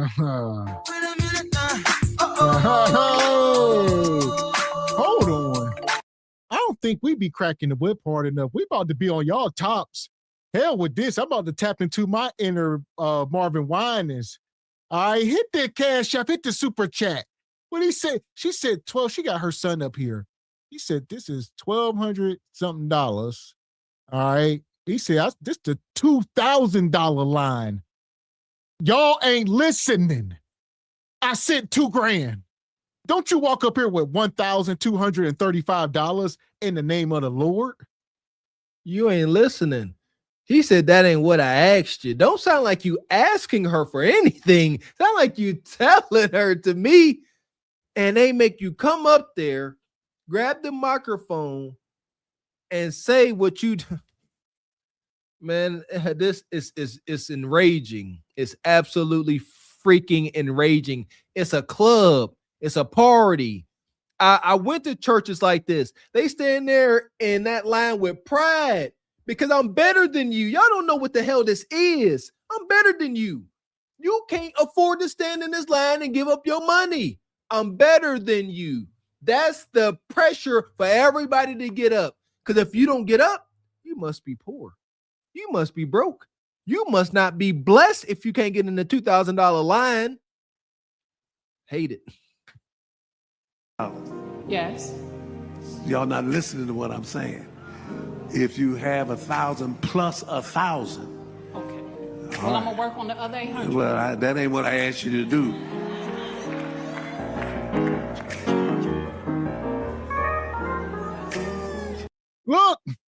Look at all these people in the $2,000 line. They like zombies. Next up, 003. Next. Thank you. 004. Step forward. Thank you. 005. This is crazy. How long before they end up with a money count machine right up there on the altar? What you got there? Oh, come on, auntie. You got a whole bunch of ones there. Hold up there. I got to make sure this is right now for the Lord. Yo, I can't. Somebody needs to start correcting this. Y'all cowards. That's my overall view of this behavior. Other men of the cloth should be man enough to meet with this dude and say, end it, it's over, you're done, but y'all freaking cowards, y'all punks. I'm so triggered. This enrages me because these are people to say salvation, and y'all up here playing with people. That part. I'd have walked right up in that church, walk right up to this ninja and madness. Fuck is you talking about? This is Sparta! You got to know when to hold 'em, know when to fold 'em, know when to walk away, know when to hide. You gotta count your blessings. You're sitting at the table. You hear me? Ooh, child, things will get brighter. Most likely they freaking won't, man. Like things gonna get a lot worse if they dare get better. I am kind of optimistic, but not to that degree. Absolutely not. Every day these humans show they rears more and more. No diddy pun intended, man. Shout out to anybody still in the church having a desirable experience.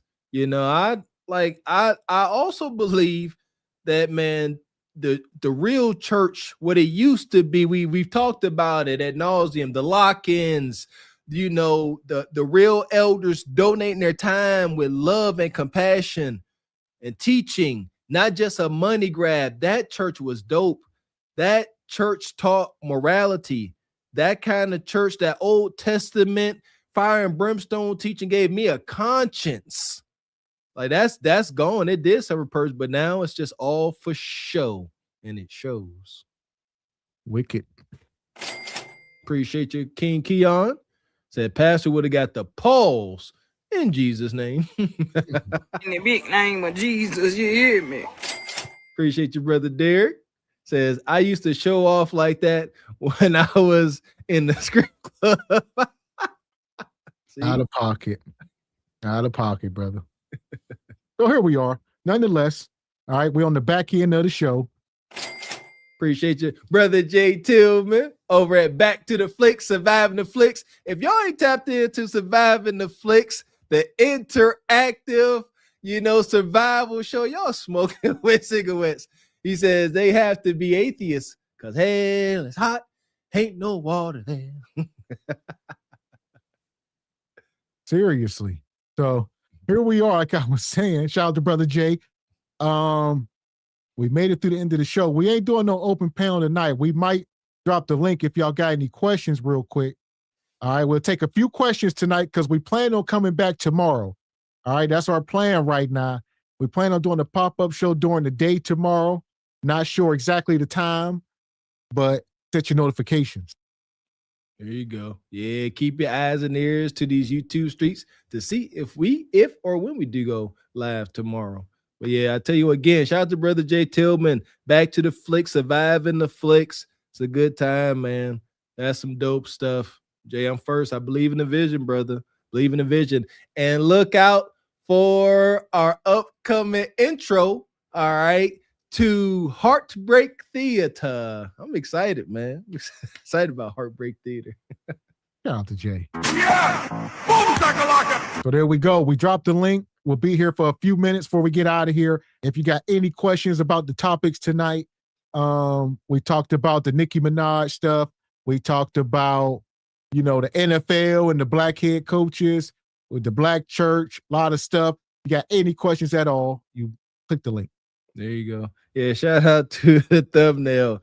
I know somebody kind of had something to say about the thumbnail. Listen here, that's the culture. The thumbnail's a reflection of the culture. I know last year was heinous. I never thought I would live to see the day where folks incriminated, let me be clear, where black folks incriminated the good Dr. Martin Luther King Jr. Folks started to say, ML, I actually heard of a group of women saying MLK deserved to get deleted because he was cheating on his wife. That's how effed up we have gotten as a culture. Shout out and rest in peace to the late, great Martin Luther King Jr., man. That part. So like we told y'all, we will be back up here tomorrow over on SBC. I believe it'll be SBC, maybe a cart for the horse. And Thursday, we'll be back up here Thursday night for SBC as well. Thursday Badness, baby. Be there or be square. Make sure all y'all Jive Chickens are subscribed to all three of our channels. Cart Before the Horse, Single by Choices. And last but definitely not least, Truth Over Lies. And you want to make sure you are part of the Patreon. We do our live Patreon shows every first and third Friday of the month. Don't want to be there. Be there for a chance to win exclusive merch. Don't want to miss it. That part. Straight like that, straight like that, straight like that, straight. So other than that, we plan on being here tomorrow afternoon. It'll definitely be a daytime show, couple hours. We behind on content, so we're gonna be up here cooking. We moving, man. Just because we ain't moving don't mean the date market ain't, because it definitely is, and we gotta stay up to par as we are journalists. I need my badge back. That part. So shout out to everybody in the chat tonight coming through, supporting the show. Shout out Sister Ebony Dean. We see you all night, dropping the links. So make sure y'all click in Patreon, subscribe to all the channels, check out the content, all the replays. Appreciate your Sister Ebony Dean. Yeah, appreciate all y'all rocking with us. Make sure y'all continue to do so. Hitting that super chat, hitting that cash app. Oh, hold up. But sorry, like the Pippin Pastor. Come on now. Come on now. Make sure y'all get up out your seat. Get up out your seat. Don't be lazy. You want a blessing, don't you? I could be wicked like them. You want a blessing? Huh? What do he say? Don't put a ceiling on your blessing. You get how much you want to make? How much do you want to be blessed? Show me how much you want to be blessed. How wicked work. Yeah! Boom, shakalaka! So that part. And we will, like I said, we will be live in the Patreon this Friday. So there's no better time to join. We'll be there cooking up, and we'll see. We may do another pop-up show Friday. Depends on the itinerary. There we go. But again, make sure you are subscribed and have your notification bells on so you don't miss a thing. So with that being said, I see none of you ninjas click the link, which is good. We can get out of here. All right. With that being said, I am Gavin X. I am Mr. Walker. And we are Carpet for the Horse Productions. A good evening. We're trying to get you old now. Viral online. Truthful lies, say it loud, say it clear. Left the streets where he need you here. Quarters of vision, fit your focus, kiss. Break generational suffering. Truthful lies, say it loud, say it clear. Left the streets where he need you here. Quarters of vision, future focus, kings. Break generational suffering. We don't profit off death. We don't clap for destruction. We here to build men. Not Berry Boys. Not Berry Boys.